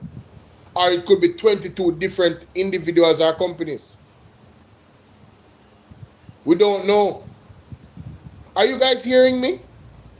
No, man, something wrong over here, some man. Are you guys hearing me? Are you guys hearing me? Bolo VNR 2.0. Are you guys hearing me? Somebody indicate if they can hear me. Audio is good? Okay, awesome. I saw the numbers drop a while ago significantly. Usually when that happens, the audio not working and nobody says anything to me. So I just wanted to know. Let's continue. Nobody is held accountable. Nobody. And you don't need to be, listen, nobody needs to be a procurement specialist, an accounting professional to know that that is basic. Hi, Diane. I would like to report on that formally to be brought back to the committee because I can't accept it. I cannot accept that in this day and age, this is where we're at. Cannot accept that. And I don't have enough evidence to conclude that this is deliberate. And I cannot accept that. And I don't have enough evidence.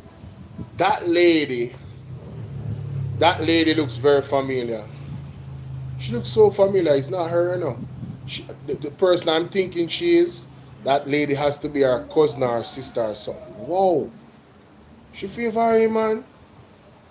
Evidence to conclude that this is deliberate, and I won't say it. But it is hard not to come to that conclusion. That files, so you have the Auditor General do a report. You search hard, high and low, up and down, and it's only 50% of the file them you can find? Madness. If you tell me, so them wet up and have to dry. I thought we were now in the age where we were moving things from physical to electronic records. We scan things, so them dip on a server, etc., etc. I thought that's where we were. That we were not totally dependent on physical files that can get lost or fire or water. Have mercy. Is that the signal in place? Where what? Serve is not. Turn on your thing. I just want to know, since you mentioned flooding, what kind of system do you have now? Is there a management system where this is stored electronically, or is it that we're still using, so still using a filing cabinet and not some sort of a data management system? That is correct. That is correct? That is correct. It's and still this a manual is 2026, so this is still a manual It's kind still a of manual thing. system. You know, Chair, we talk about productivity and the lack of productivity. And this is exactly one of the reasons why we're not moving this country. Because the lack of will. And the fact that you... Young arm, you hear that? When not call for resignation, Juliet Cuthbert. Juliet Cuthbert say on lack will.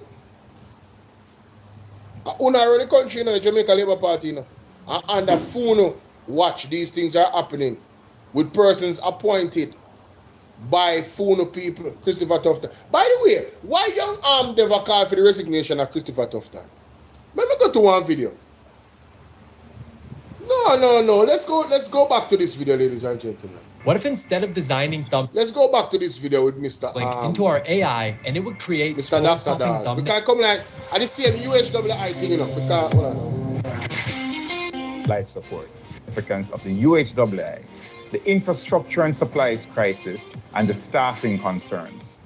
Today, we connect these failures to the system that enables them. Yes. Procurement. Yes. This is about how public money disappears. Good evening, how Blaster. basic needs go unmet while millions are spent elsewhere. Long before the Auditor General's report landed in Parliament, the staff at the UHWI were asking the same questions we are asking now.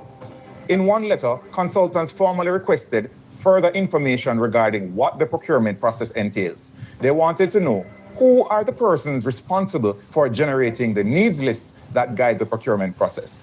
Do consultants and frontline staff have any say in what items are required and ordered? Are the procurement documents available as public records, past and present? These are not technical questions. These are governance issues. If the people treating patients don't know who decide what the hospital buys, how then can procurement reflect clinical priorities? The answer, as we know now, is that it simply doesn't. The consultants documented that despite the lack of basic equipment and supplies, there seems to be a strong motivation by the hospital management to procure items that have not been requested by senior medical staff. They wrote plainly, this raises questions regarding financial and accounting practices of the hospital. The Auditor General confirmed every single concern that the staff had raised. And even worse, the UHWI failed to provide procurement documentation for 51 contracts valued at $521 million. No requisitions, no tender documents, no bid submissions, no evaluation reports, nothing. The Auditor General stated that this served to corrupt the process engaged to procure goods, services, and works. But the problems went deeper. The UHWI routinely engaged in what the Auditor General called retrospective procurement, inviting suppliers to bid for goods and services after they had already been delivered and the works already completed. Jamaica, want to hear that?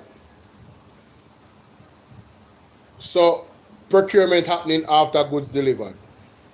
This is the UHWI.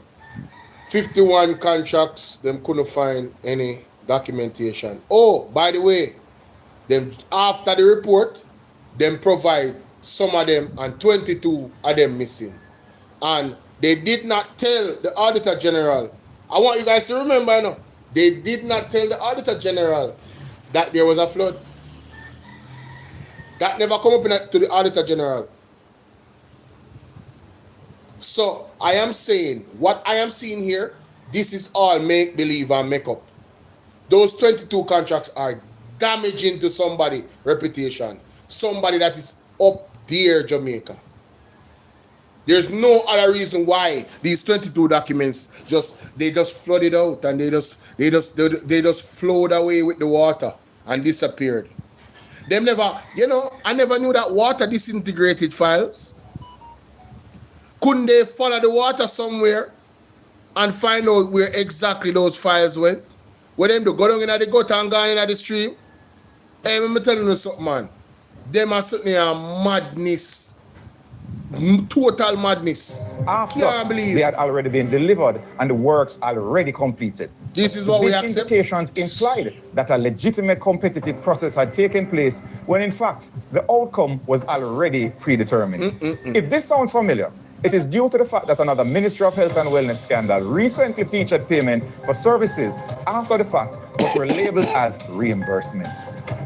Examples of this included the purchase of 41 laptops and renovations to multiple facilities: the staff clinic, the occupational building, doctor's quarters, daycare nursery, Ward 17 to 20, and the Wi-Fi building, valued at a whopping $69.2 million, where the UHWI only began inviting bids after the goods were delivered and the works completed.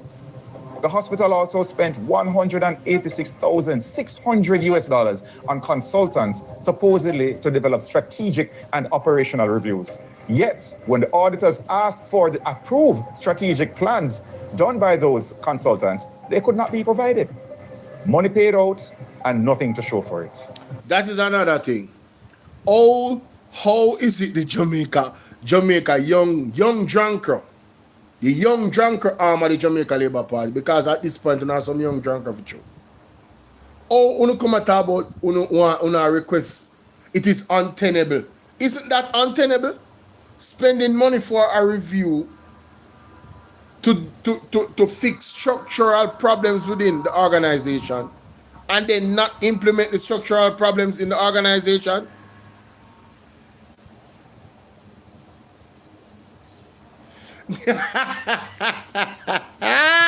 Sassy always listen to 2-3 program one time, you know.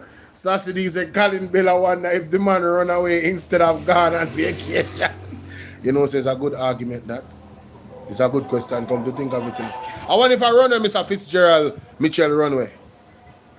I wonder if we're ever going to see Mr. Fitzgerald again, Jamaica. Mighty God. Let's go back to this because a young Jamaica, what them name, young drunker arm, them need to, them need to take a listen to this. When the auditors asked for the approved strategic plans done by those consultants, they could not be provided. They couldn't provide the approved strategic plans by the internal auditors. Millions of dollars, 180 plus million, you know. Them pay for these two companies do this thing, you know, international auditors, you know. Wow. So who is to resign? Are Dennis Garden fault this too? Young drunker arm of Jamaica. Are Dennis Garden fault this? Money paid out and nothing to show for it. Absolutely nothing. The UHWI misused its status to import $76 million worth of goods for 4 private companies, costing taxpayers $23.1 million in lost revenue. In one case, the hospital imported cups and dishes for a private company, then purchased those same items back for $6.9 million. No, that is a crime. Jamaica, which company exactly them purchase cups for? The tax exemption by Dennis Garden is a benefit to Jamaican citizens because of the discounted price, the service they would get at his facility, his company's facility, Jack then. But why did the company purchase plates and cups? Why did UHWI tax exempt for these items and then purchase it back from that said company? I know that is not Jack then. That's not Jack then. So why the young arm not asking for Fitzgerald Mitchell to resign? Because this is a criminal investigation at this point. Yeah man, this is a criminal investigation at this point. You purchase the cups for them and then buy it from them, cups, plates and whatever, and then buy back from them while them get a tax exemption from you. Why never buy a cup them myself? Or you need a special company to buy cups.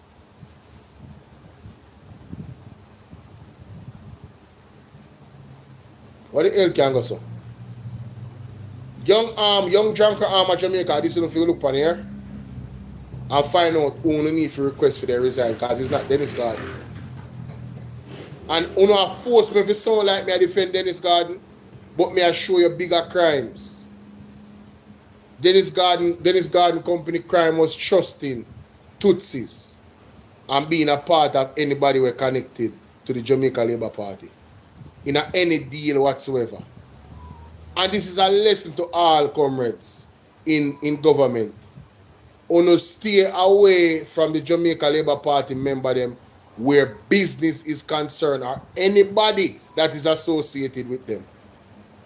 Especially when it have to do with tax dollars. Stay away from them.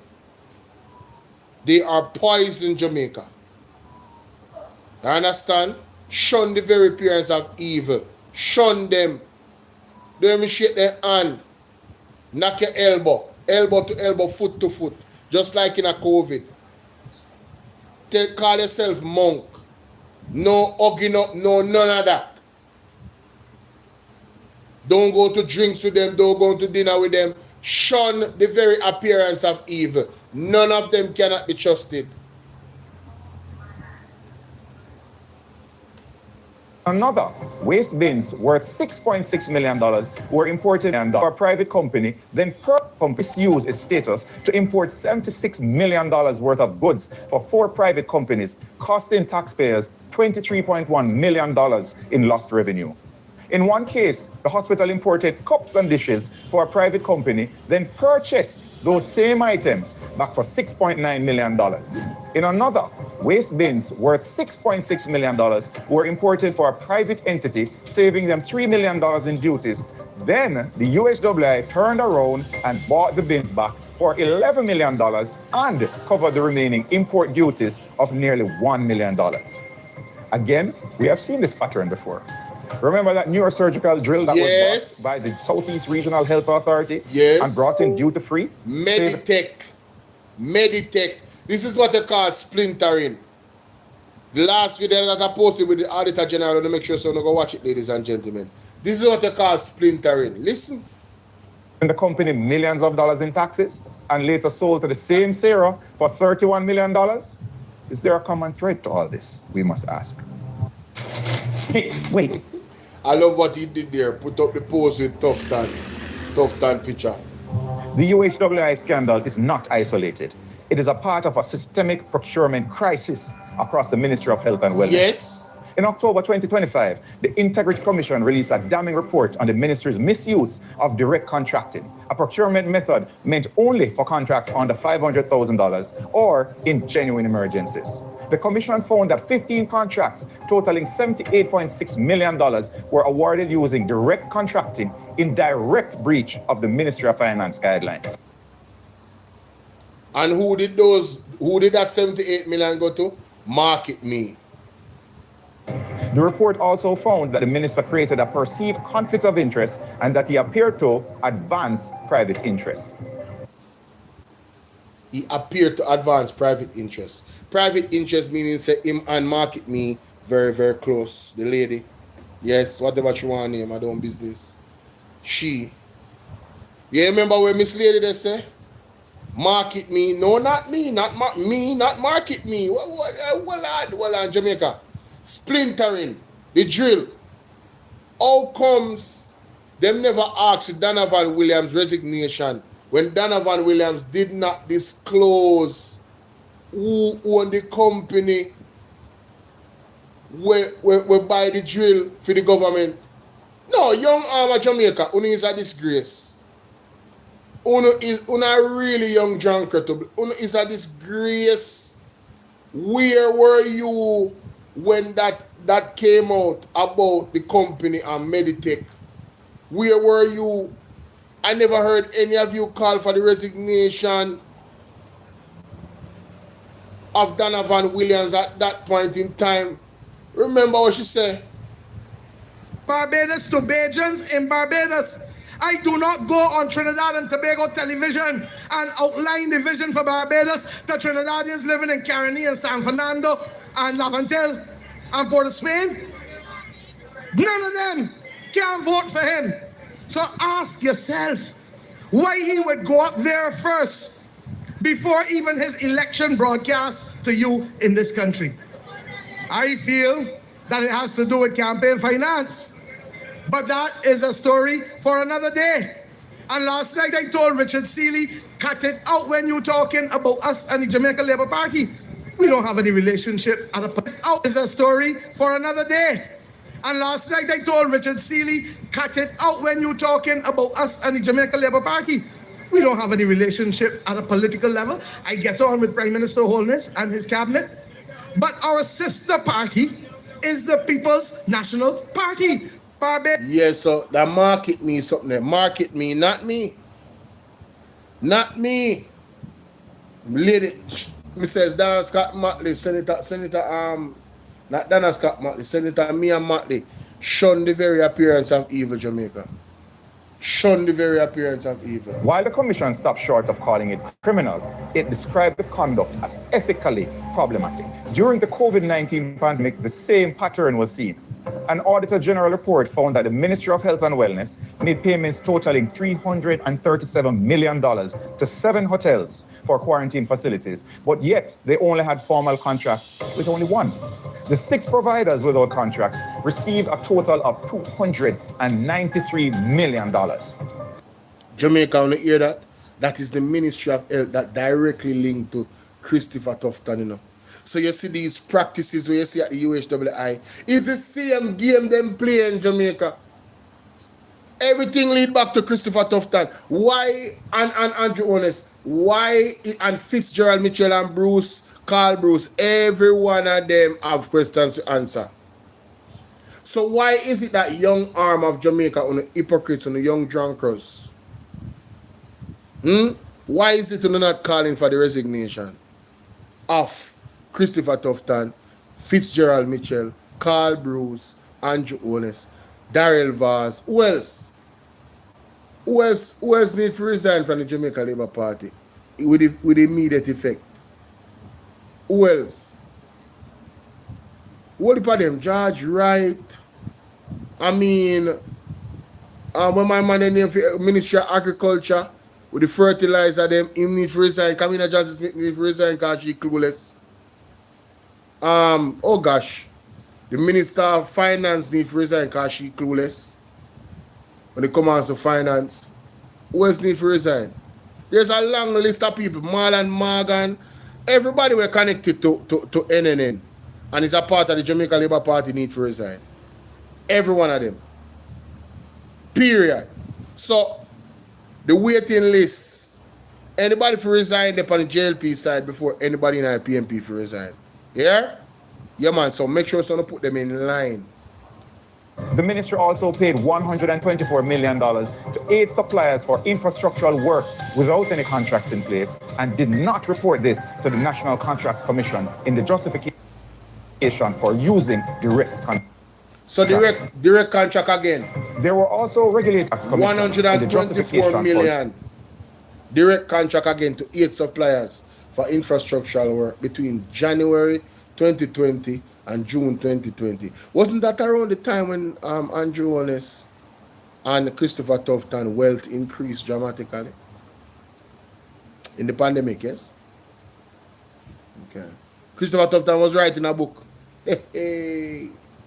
Or using direct contracting. There were also regulatory breaches in the preparation of payment vouchers, with the Auditor General noting weaknesses in controls over the COVID-19 fixed asset acquisitions and an inability to confirm how $174 million transferred to other agencies was used. The absence of procurement documents to justify the $561 million spent at UHWI is a cause for concern, especially in light of overpricing and manipulation of the bidding process seen in the Ministry of Health. There was a $31 million neurosurgical drill purchased for the Bustamante Hospital for Children in 2025 that highlighted this practice. I then raised serious questions about the procurement process, alleging that the drill was overpriced and that bid manipulation had occurred. I also pointed out that comparable neurosurgical drills are available internationally for a fraction of the cost, between $3 million and $5 million. Yet SARA, the Southeast Regional Health Authority, approved a $31 million purchase as a result of the vendors breaking up the drill set and pricing each component, even the power cord, separately. Court doc- That is, what do you call it? Splintering. Splintering that. If I'm not mistaken, that is what they call splintering. direct contracts, them split up the drill and price every single part of it. Crazy. Neurosurgical drills are available internationally for a fraction of the cost, between $3 million and $5 million, are of concern, especially in light of overpricing and manipulation of the bidding process seen in the Ministry of Health. There was a $31 million neurosurgical drill purchased for the Bustamante Hospital for Children in 2025 that highlighted this practice. I then raised serious questions about the procurement process, alleging that the drill was overpriced and that bid manipulation had occurred. I also pointed out that comparable neurosurgical drills are available internationally for a fraction of the cost, between $3 million and $5 million. Yet SARA, the Southeast Regional Health Authority, approved a $31 million purchase as a result of the vendors breaking up the drill set and pricing each component, even the power cord, separately. Court documents filed by the supplier revealed that the Ministry of Health itself was the importer of the drill and that the procurement was facilitated through standard operating procedures. Yet SARA, in its public statements, never disclosed the ministry's role in facilitating the imports. Despite the threats of lawsuits that I received, that my allegations were false and defamatory. I am the Bible, but most Christians read me wrong. They skim a verse and move on with their day. There's an app that teaches you how to act. This procurement of the neurosurgical drill is currently being investigated by the Integrity Commission. This is a Jamaica. That's our next banger and we are looming. How much more we need to have Christopher Tufton resign? Or even for them, even for the young arm to say, Christopher Tufton need to resign. How much more we need? Let's get to the Manchester boys. Been highlighted by the recently concluded with procurement irregularities that have resulted in the loss of tax revenue as well as $500 million unaccounted for by paperwork associated with the procurement process. To understand how we got here, we have to take a step back to 2 years ago to look what happened to culminate in this current management system that is overseen by a CEO that was not considered initially by the board that was fired by the Minister of Health. On December 7, 2023, after meeting with the board, the health minister announced that he was dissolving the UHWI board, citing a clash of personalities and levels of dysfunctionality. The move followed the resignation of the board chairman, Wayne Chai Chong, effective December 4, 2023. But that is only the ministry's version of events. Yes. The former chairman publicly rejected the claim that the board was dysfunctional and instead accused the minister of ministerial interference and overreach in the work of the hospital board. Yes. Particularly around the recruitment of a new CEO. According to Chai Chong's account, the board had embarked on a global search for a modern professional CEO for the UHWI. Over 30 qualified individuals were shortlisted, interviewed, and rigorously assessed. From that pool, the board selected a highly experienced candidate from the United Kingdom, a world-class CEO who specialized in turning around complex hospital systems. Jamaica on the year, this me I talk about. On the year where Chai Chong said, the former CEO of the UHWI, him accused Christopher Tufton of ministerial interference. Let's continue. The now CEO, although he was not qualified nor shortlisted, Fitzgerald Mitchell was not qualified or listed. Him never was a part of the 30 that was recommended to take over. Listen, Jamaica. This is why we're calling for the resignation of Christopher Tufton. Listen. Was given the courtesy of an interview. One he unfortunately failed. The selected So him get an interview and him fail. Let's continue. Candidate flew to Jamaica on a familiarization visit. When she requested a meeting with a senior member of staff at the University Hospital, she was snubbed. Staff recount that a senior director refused to meet her at the initial sets of meetings arranged, sending a clear signal that she was not welcome. The minister, by some accounts, met with her, but that meeting was not friendly. The result of those meetings was that... You hear that? By some accounts, Christopher Tufton meet with this lady that was supposed to take over. And it was not friendly by some accounts. Hey! So the lady get pushed out in Jamaica. According to the accounts, you know. Yeah, man. Them make sure so she knows say, listen, we don't want to hear. And the lady is qualified. She's the most qualified to have fixed the problem. So this right here, so, is the beginning of the evidence of Christopher Tufton failure. And this was from when? 2023. Tufton dissolves the UHWI board over levels of dysfunctionality. That are the article. And then Mr. Chai Chung come and say, rubbish. There was no dysfunctionality. Was that the potential candidate turned down the offer as it was clear to her that neither of these key officials were welcoming her for her professional management skills at the University Hospital of the West Indies. The board's effort to bring in an independent CEO with no political baggage was effectively sabotaged from within. Chai Chung has said that the board was pressing ahead with many key reforms, implementing a hospital management information system, tightening oversight of purchasing, and insisting on a transparent and merit-based process to select a... So Jamaica, there was a system in place to fix the problems in terms of the loophole in thieving money through procurement. And that was blocked. The lady was coming to tighten that system up more. And she was pushed away. Right? And who get the work? CEO who reported to the board, not to the minister.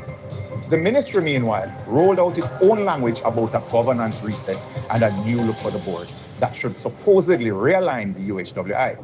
But as the months unfolded, it became clear that the minister's objective was less about strengthening independent governance and more about consolidating control. They had believed that they were selected on the board to solve long-standing governance problems at the UHWI, including the issues that existed in the procurement department. Yes. Instead, they found themselves pushed aside whenever reform threatened entrenched interests. They resigned on principle rather than preside over what they saw as political interference masquerading as reform. Want to hear that?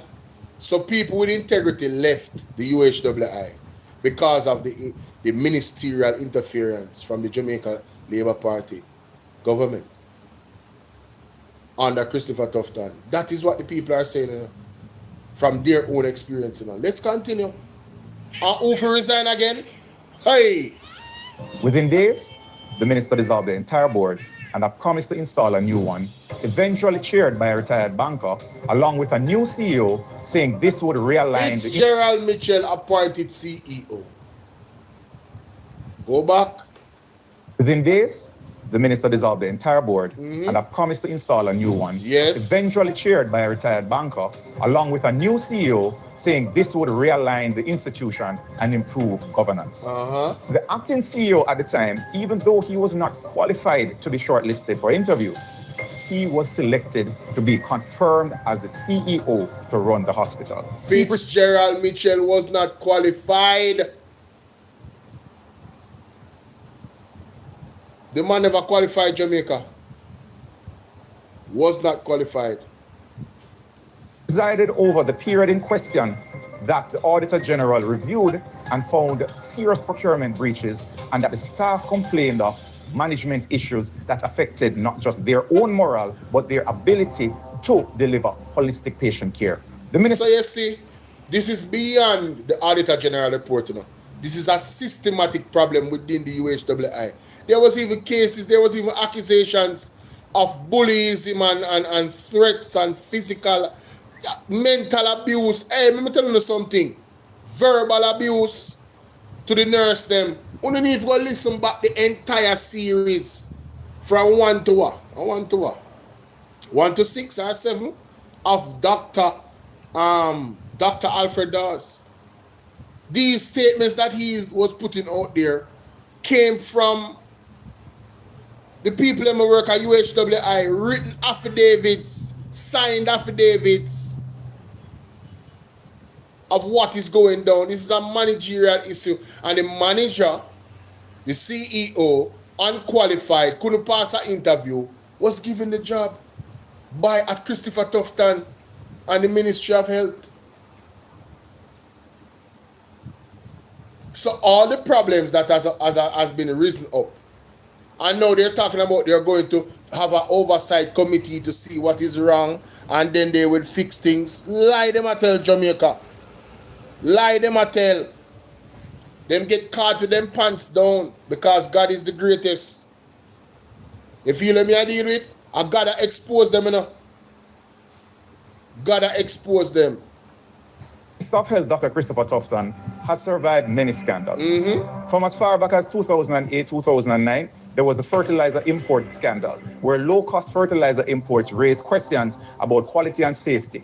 Dr. Tufton, then the Minister of Agriculture, defended them as tested and safe despite public concerns. Between 2009 and 2011, the sugar industry divestment. The divestment process drew backlash over whether the estates were undervalued and how workers were treated. Issues were raised about transparency and long-term planning. In 2016, toxic fumes forced the closure of key areas of the Cornwall Regional Hospital. 9 years later, rehabilitation works remain incomplete with ballooning costs and repeated missed deadlines.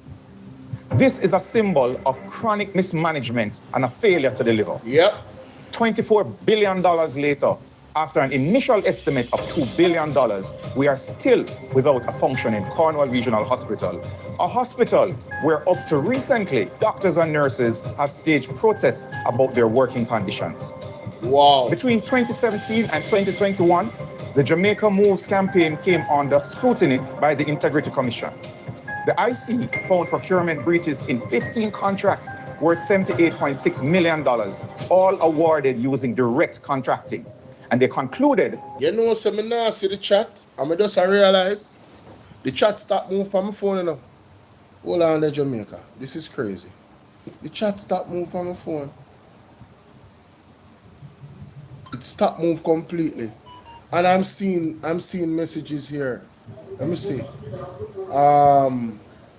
Nyama food government, 1,000 years each in prison. Winifred no easy, you know. Egla, how you doing? Miss Fletcher, how you doing? Big up yourself. Kerry said the entire cabinet. Me and Matley don't TikTok from Market Me. Lorna say, with the help of Rattigan, America soon reach. Mighty God. I'm just seeing these messages. It stopped run upon this. Let me refresh it and come back, Jamaica. Hold on. See message them there now. This government is not too much scandal. Diane said that. Not true. Where is the pin comment? Oh, it's there. Okay. Guys, remember the live goal. Why somebody? Oh, so somebody came on here called Dr. D-Man and told me to get alive. The fact that you actually are here. What if that is Christopher Tufton as Dr. D-Man? Wonder if it's Christopher Tufton come on the page as Dr. D-Man. Because you know, some of these politicians be watching us, you know. And the truth burn them so much that they will come on the platform, you know, and drop message on these ghost accounts. I wonder if a Christopher Tufton named Dr. D-Man. Wanna see comment a while ago, Bolo VNR 2.0? So me forget a life? If getting a life means giving my girlfriend, or my friend, or my close friend, or my associate, $85 or $80 million that they don't deserve, when there was other companies and there was not proper procurement, and there was a direct procurement and all of it. If that means the life where I am perceived as a criminal by well-thinking Jamaicans, then I guess I won't be having a life. I will keep my integrity intact. Dr. D-Man, maybe that was Christopher Tufton in the chat, ladies and gentlemen. I'm just saying. It came to me and I said it. Doctor, it's a fitting name, wouldn't it be? Dr. D-Man, with all the atrocities he has committed against Jamaican people. Dr. D-Man would be a fitting name. Maybe him in the comment section, you know, man. Get a life. Sound like something one wealthy person would have said. We just do them do anything they want to do, and there's no checks and balances. It really sounds like something that a Christopher Tufton would say. Get a life. Interesting. Let's continue. See, I have the chat. The chat is back. I can see the chat. Let's continue. There may not too much scandal for true, man. Nasty government people. I'm dropping some emojis in the chat. I want to encourage you guys to become members of the platform on Bolo VNR 2.0. Right there, you can see some emojis there. Yeah, man. Where you would have access to. I'm going to make some more. The more people join, the more I get to make. All right? Yes, let's go. Me, I wonder if Christopher Tough than for true now. You think I joke me I make? I am truly wondering if it's him, Jamaica. Truly wondering if it's him. No joke about it. That the minister's role created a perceived advancement of private interest for Market Me Consulting. Aye. Funeral home operators expressed concern that contracts were being taken away from existing providers and given to Archer's Funeral Home for the storage of bodies outside of the Kingston and St. Andrew region. Taking bodies from KPH and storing them in Spanish Town at the funeral home owned by a JLP councillor in the Minister of Health constituency. Jamaica, I don't know, I don't care what nobody wants to say. How is it that the Jamaica drunker arm of the Jamaica Labour Party, how is it you not call for Christopher Tufton resignation when this happened? Right? Tufton urges upset labor rights to rally behind Archer. This man is a councillor in a Christopher Tufton's constituency, and him a get contract when him a carry the dead from all the way a Coro to come to Spanish Town, when you have other places where the dead can go. Government contract. Wow. If that is not a conflict of interest on a that's a conflict of interest in one of the nastiest, most demonic way you can think of. Where you profit of getting contracts from the government to carry bodies from the hospital them, and you are aligned with the government. No, Jamaica, that is some sick. No, that's sick. That is sick. That is beyond, we would have called it a conflict of interest. That is downright evil. That is evil. No, him really named Dr. D, man, for true. I wonder if I really him coming in my comment section a while ago. Mighty God. You know, this story, I haven't ventilated this story, but it keeps coming back up about this councillor and this dead house. Wow. Did not sit well with the Jamaican public. This prompted allegations of political favoritism that the minister has repeatedly denied. Yeah, in 2022, him can deny it all he want. Anybody will look upon that supposed to come to the conclusion and say that is political favoritism. That is wrong. That's evil. Political favoritism that the minister has repeatedly denied. In 2022, Blue Zone, a company that is owned by the Minister of Health, imported rice that was found to be below the standard grading of the Bureau of Standards. Yet, the National Compliance and Regulatory Authority cleared it the same day. The brief that we have looked at notes a serious conflict of interest and regulatory leniency. No one can explain to this day why a rice would be exempted from the usual scrutiny that other importers face. So, because a Tufton company, the rice them get cleared the same day and there was a red flag on the rice. How would the boxer? No, so now that affect people health, no. That gone beyond politics, no. That is another evil of this man is Dr. D, man, for true.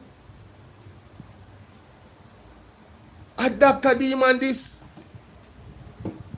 Are the Bill Gates of Jamaica? How much baby are dead in a hospital under in watch? And him a blame the mother them? And not the systematic problems? Cornwall Regional Hospital that take forever. And the young drunker arm of Jamaica now call for resignation of Christopher Tufton, but do not have time for Dennis Garden. Me say if you live in a glass house, don't throw stones. All the things that is being mentioned here, some of them allegations, right? Not unfounded allegations. Some of them are assertions based off facts. Some of them are conclusion based off facts. Then the plastic rice the man just talked about a while ago, Jeshan. I never know about the plastic rice. Regulators pressed on whether special favors granted Tufton's company. Rice licks up. Importer regulator body entangled over importation standards for product. What a nastiness. Imported rice that was found to be below the standard grading of the Bureau of Standards. Yet, the National Compliance and Regulatory Authority cleared it the same day. Same day. The brief that we have looked at notes a serious conflict of interest and regulatory leniency. No one can explain to this day why a rice would be exempted from the usual scrutiny that other importers face. To this day, nobody has given a satisfactory explanation as to rice labeled by the Bureau of Standards Jamaica as not meeting the classification and the standards it set out. All right. For the people that are here right now, I'm glad Sassidi reminded me of this. Right? So I guess I'll have to organize it because it's my idea. I don't believe I have a platform large enough to do this the way how it needs to be done. But I put it out there in the atmosphere, and I am going to put it out there again. Listen to me carefully, ladies and gentlemen. Recently, Marvin Edgar was supposed to do a protest. He held back on the protest. I don't know if he's still organizing something, but I was saying, why don't we do an online protest? Everybody can write down legit things that they want to do or they want us to advocate for on these online protests. I think everybody can agree that we want to see the resignation of several heads of the Jamaica Labour Party, including Andronis, and we all have reasons why. I am thinking if we all go live, it's not even have to be long. We can go live for 2 hours on a specific day at the same time on different platforms with the same hashtag and title in protest against the Jamaican government. We want to raise our voice in concerts online at the same time with the same hashtag. No matter where you are in the world, you can participate in these protests. And I'm saying you will be safe because you will be in the comforts of your home. Right? And it's up to you, the message you disseminate on there. But the message will be in the title and the hashtag. Right? And you can say, listen, this is why we need these people to resign. Bring your facts. Bring your evidence on your particular live stream. It doesn't matter if you have one viewer. You hear me say? It doesn't matter. Collectively, with all of us going live at the same time, the more of us go live at the same time with the same title and the same hashtag in the title, you know what that's going to do? Anytime you search for that hashtag, you're in the algorithm. The video is going to pop up. The search engine on Google, once you put in that hashtag, every single video source is going to come up. I wouldn't mind 25,000 people go live at the same time. You don't need to be big. This is a unprecedented form of protest. I don't think I've ever seen it before, where we all agree on a time to go live and protest against a government online. I don't think we've ever seen that. And 25,000 is modest because in truth and in fact, it should be 250,000. There's 400,000 persons that voted for the People's National Party. And there's thousands, hundreds and thousands more that actually live overseas. And I believe if most of us come together on this online protest, right, it can be a massive, massive protest that can reach the entire world, that the world can understand. Listen, we understand there's a war going on in Iran, but there is a crisis here in Jamaica where governance is concerned. And these people need to go. And here is why. They have committed treason against the people of Jamaica through inaction and action and inaction. They have robbed the scoffers of our tax dollars. They have fed their pockets. They have fed their friends' pocket, them girlfriend pocket, their family pocket. They have abused knowledge of contracts, knowledge of projects to come, and have been filling their own coffers through ill practices and corruption, nepotism, cronyism. And this administration has to go. All of them, we don't trust them anymore. Nobody, no police can come to you when they're in your house and say, you must stop protests. And if we don't want to do it for 6 hours, Jamaica, we can do it for 6 hours. Around the world. But nobody don't have so much time. So 2 hours is good. But the point is, we would all be live at the same time and creating our own algorithm. You can do it on TikTok. If you use TikTok, you can do it on YouTube if you use YouTube. You can do it on Facebook if you use Facebook. Whatever medium. All you have to do, we're going to agree on one hashtag and one title of the video. Yes? And then we just launch it out. Because this is ridiculous. There's just too much things to count that this government is guilty of. That is being brushed under the rug. How 22 documents at the UHWI disappear and nobody had no role, like what Anisabel said when I listened to her earlier. Anisabel, big up herself. She was making some solid points as usual. I don't know, Anisabel come down with the analysis. Zine, she was making some solid points, Jamaica, in regards to this situation.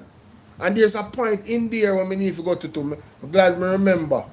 I have to apologize to Mama P again because I had misheard when them say 18 years. I had misheard. Zine, hold on there. I think Anissa gone from the road and pick up her daughter. Yes, hold on there, right there, sir. Has in place to the university hospital. Given the amount, and I don't remember, somebody that will look at the big yellow book to look at the allocation that is coming from the chairman, because it is good and well that now that it's remit so that they're supposed to conduct audits to look at the allocation that is made to the university. But then the hospital does not report to them, or the board does not report to them. Does that make any sense? Does that make any sense? Hey, to Christilda. on the live currently? I just finished put all of this something in my ear. So may I make it go and dry. Okay. Does that make any sense? Can't make this up. Unless you say a party shop them a run. Worse than party shop. Party shop. Worse than party Why shop. do they still have that board? Then they dissolve other boards for less than that. Good. So why do they still have this board currently operational still? That is a good question. Lorna, what's up? That's a good question. They have dissolved the boards for less than what this board has been doing. Why are they doing a review? Sefu, big up. Why are they doing a review again? Why them just don't dissolve the UHWI board? And the CEO. Him gone on vacation. When the whole thing in a crisis, him gone on vacation. Did he actually run away? Like seriously, did he actually run away? And that me want to know. We cannot make this up. We cannot make this up any at all. Can't make this up. Unless you say a party shop them a run. Know nothing about it. It cannot continue like this. When the breaches are found, Yes. and the people them for come chat to in our parliament, them for chat to we because them owe that to us. Yes. For make we know our money and spend if we get value for money. Because we see the Auditor General Department playing their part. Yes. They might do them audits, them might do them special audits to ensure say we are get value for money. But the people them were in the department, then we are spend our money and spend it carelessly, carefree.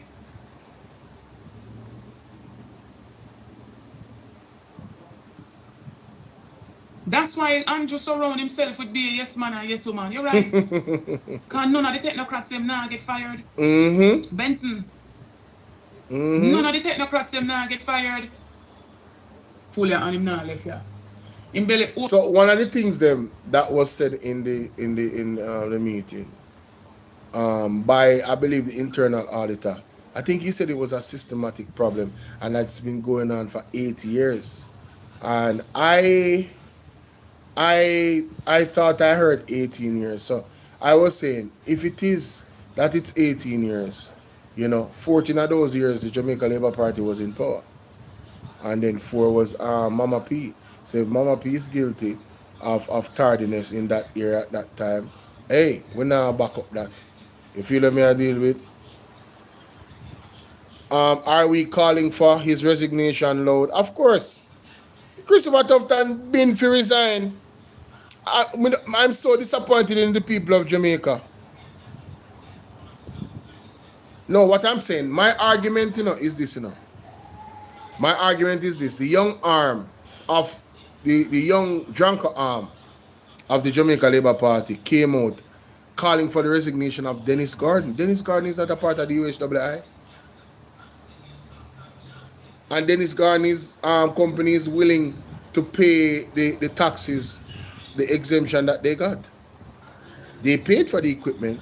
So anything that they were supposed to pay for, because of the tax exemption, they are willing to pay for it. But what do you do with the company that took the exemption and then sold back the items to the UHWI?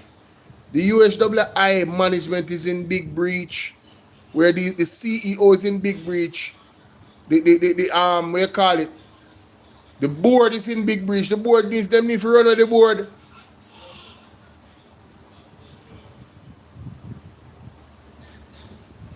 Yeah, I know that, man. I know that, Lorna. I know that. But that's another conversation right now. You mentioned persons not being held accountable. If it is that we don't get to a place in Jamaica where we can hire and fire people because of non-accountability, these things will continue where taxpayers' dollars, it's not meant anything. It don't mean nothing. It's taxpayer dollar, so we can just do as we wish. And what I'm hearing today is astounding. I am just in total shock for all the things that I'm listening to. And there's actually more here. Yeah. We haven't started. We're only halfway through. But Madam Auditor General, when would you be in a position for the 28 that have been provided for you to do your diligence and then provide a report to us? Mr. Chairman, that will have to be added to the list. I cannot promise that I'll be able to actually do that review for the next 6 months because we're really inundated at this point. Okay. You hear that? So let me ask you, Acting CEO. Auditor General team, them hands full, them work hard 24/7. They don't have time for themselves. Because of this government and this organization, a beer banger and corruption and thieving. To help me here. I genuinely thought that even where there were physical documents, there was a process to, scan, upload, digitize them. Is this the key? Yes, Mr. Hossein. Yes, Chair. As I've stated, we made it mandatory. Then you take a break, yes, so hold on.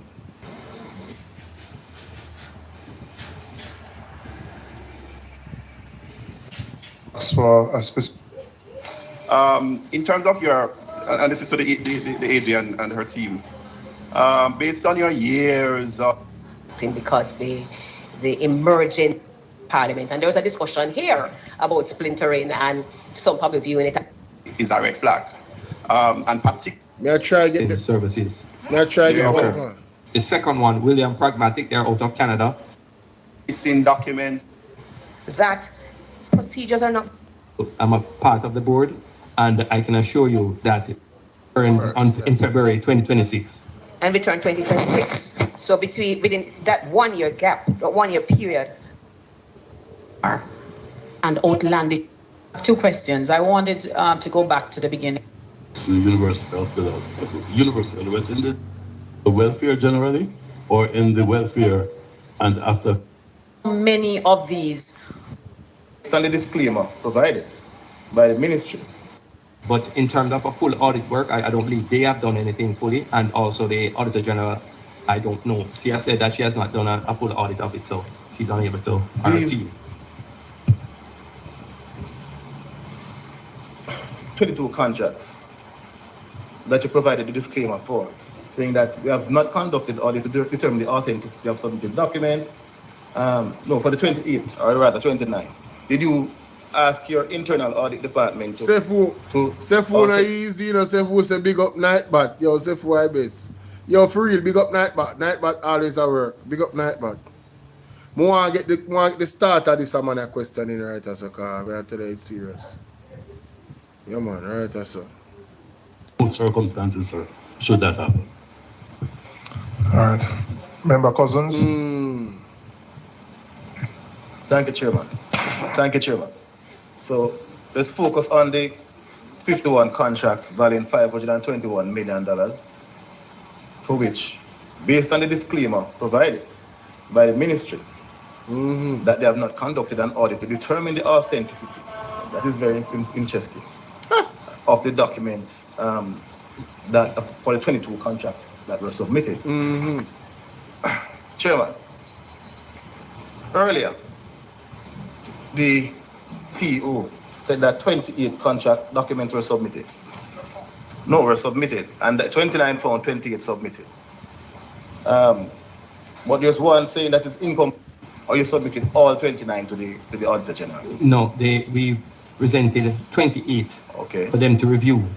And as they said, they have not really done a full thing to give a report, but there was one that was found subsequent to them coming and reviewing those. And that is the one. So it's not an incomplete, it is that the file was found after they had finished looking at the 28 when they came. Oh, so you're saying that in looking at the response here, saying incomplete documentation submitted, you're not saying that the documentation for the 20 that is the additional one that was found after was incomplete. You're saying that you did not complete the submission? Did not submit. We have an audit department to just review it to see, what is there. But in terms of a full audit work, I don't believe they have done anything fully. And also the Auditor General, I don't know. She has said that she has not done a full audit of it, so she's unable to. Negate the need for an audit by the Auditor General of those contracts. They are authentic in relation to those documents, Chair. Hold on. Well, a reasonable procedure. He did, with respect to those 28.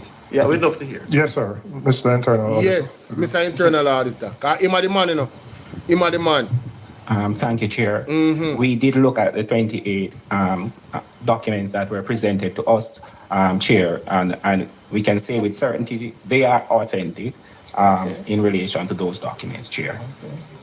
Authentic, and just so we're clear about what authentic means that they are original documents. They are original documents. Yes, Chair. Okay. It still doesn't negate the need for an audit by the Auditor General of those contracts. Yes. I would even go there. Because if the internal auditor is saying one thing here, and we have a document with a response from the ministry saying something else, then I don't know why would we even Hold on, I think the Auditor General wants to provide some clarity here. To clarify, you're reading from the prompt. Yes. Yes, and that prompt, that's a comment made by the Auditor General to say that the documents have been submitted, but we have not had an opportunity to do a review to determine the authenticity of the documents. Thank you, Madam AG. As when I'm looking at it, it's very... No, this is the AG's problem. Yes. Yeah. All right. So, am I to understand that unless the Director of Procurement returned in early 2026, we would not have found these additional 28 documents. I cannot answer that. Yo, me what say, he did was when hey, me say the man they knock him on with some question at PSC meeting. I want dangerous ball game and going to UHWI. You know? A level of corruption and normal. he was returned, it was at that point, which is March 1, February 2nd. As I said, I came in January, February. We looked at it and I said, look here, where is it? Where are the files? Go and find them. So as to whether they would have found them with or without him, I cannot say, but they were found. Okay. And this procedure that was highlighted of filing cabinets being too full, so you have to move them to shelves in a room. That is totally unacceptable. Yeah, man. That's what was reported here earlier. That the filing cabinets, you have the procedure is when the filing cabinets are too full. Yep. You find a room with a shelf and put them some files on them. It's not a finder a room, member. It is a procedure that they have where it is in the filing cabinet. When the filing cabinet is full, they are placed in shelves in a room, a storeroom. And just to let you know that the problem with the hold on, Jamaica, when you hear that a while ago, him said them place in a shelves in a room. But now them say them get shelves. So there wasn't a problem before then. All the something else, all them flood out and last and then they put a shelf in our next room.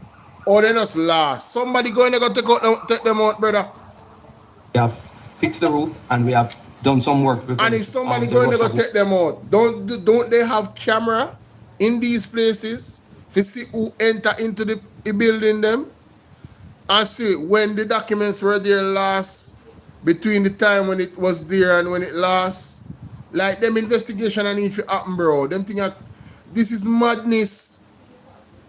Water that was coming to the building, we have mitigated that, so we don't expect to have those. Since you have been CEO, that has been done?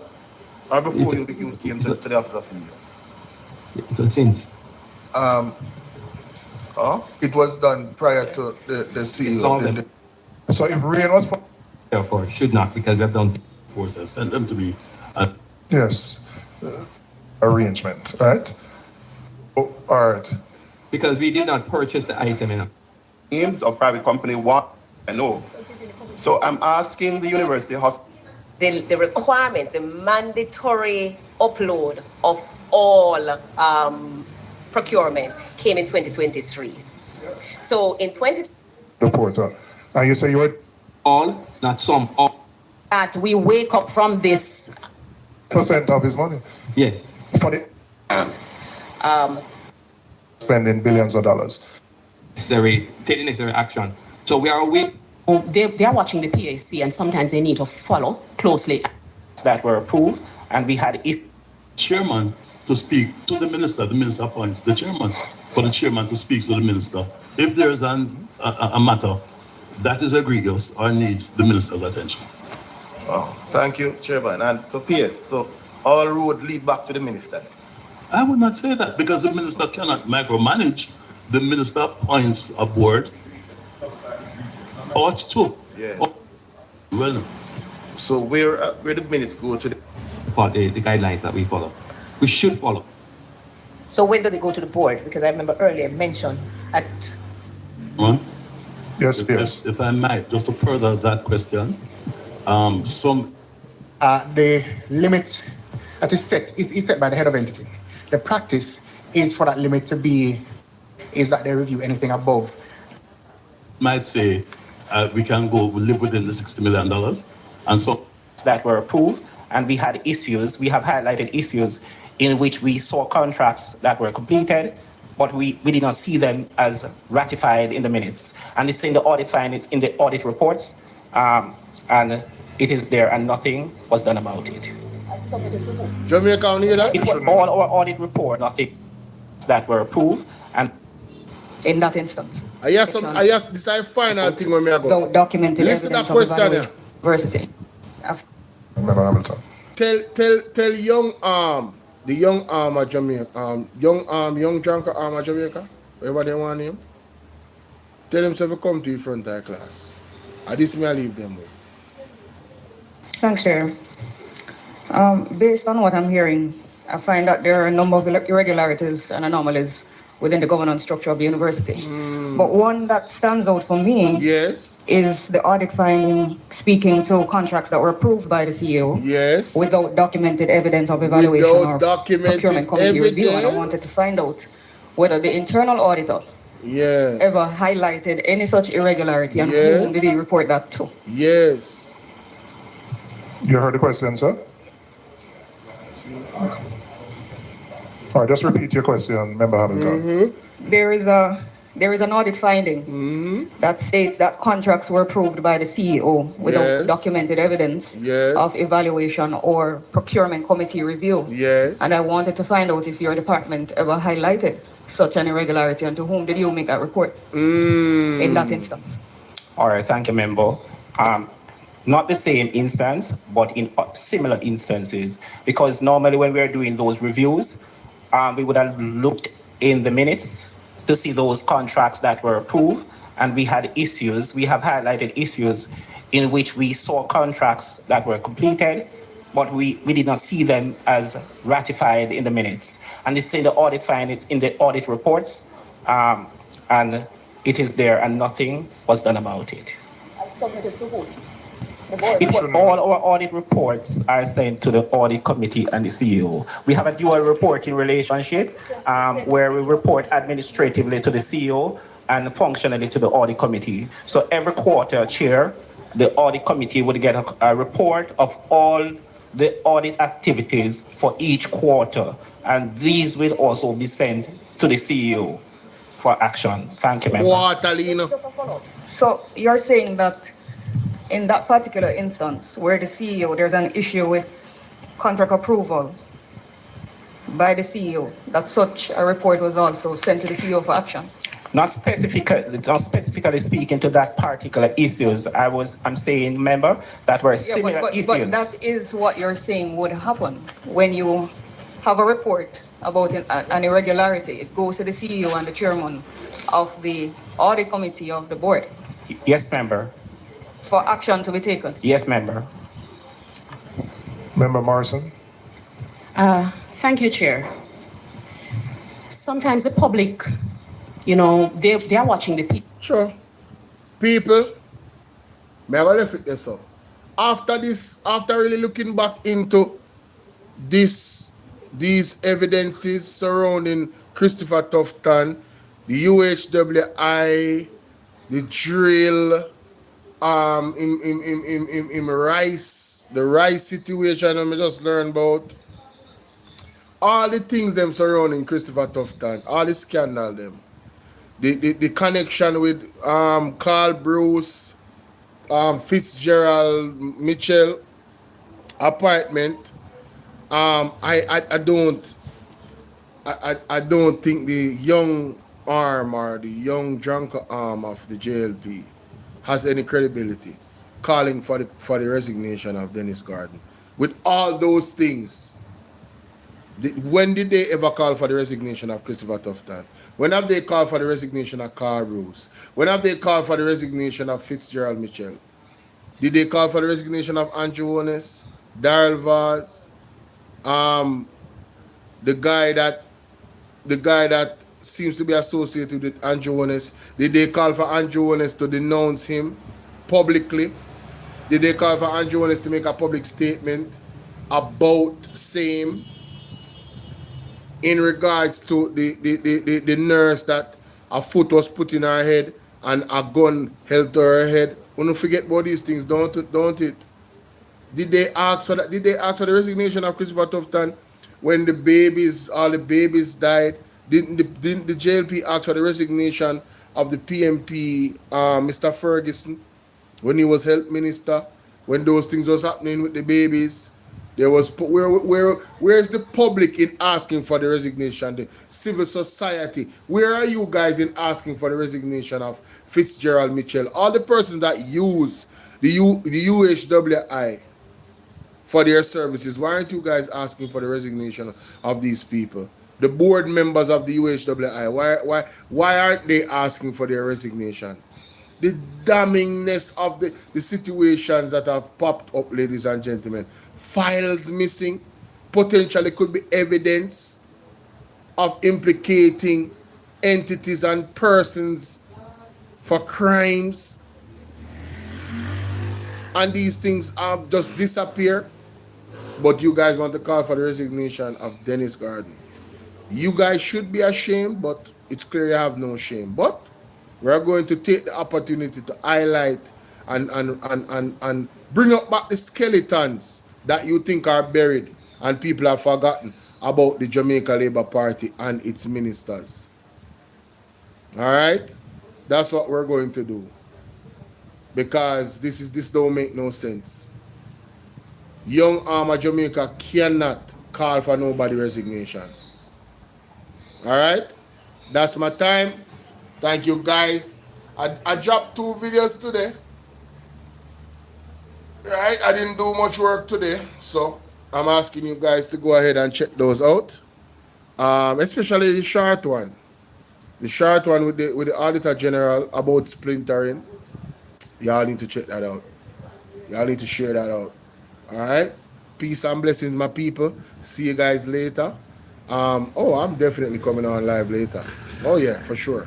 You already know what time it is. So see you guys later, all right? Peace and blessings.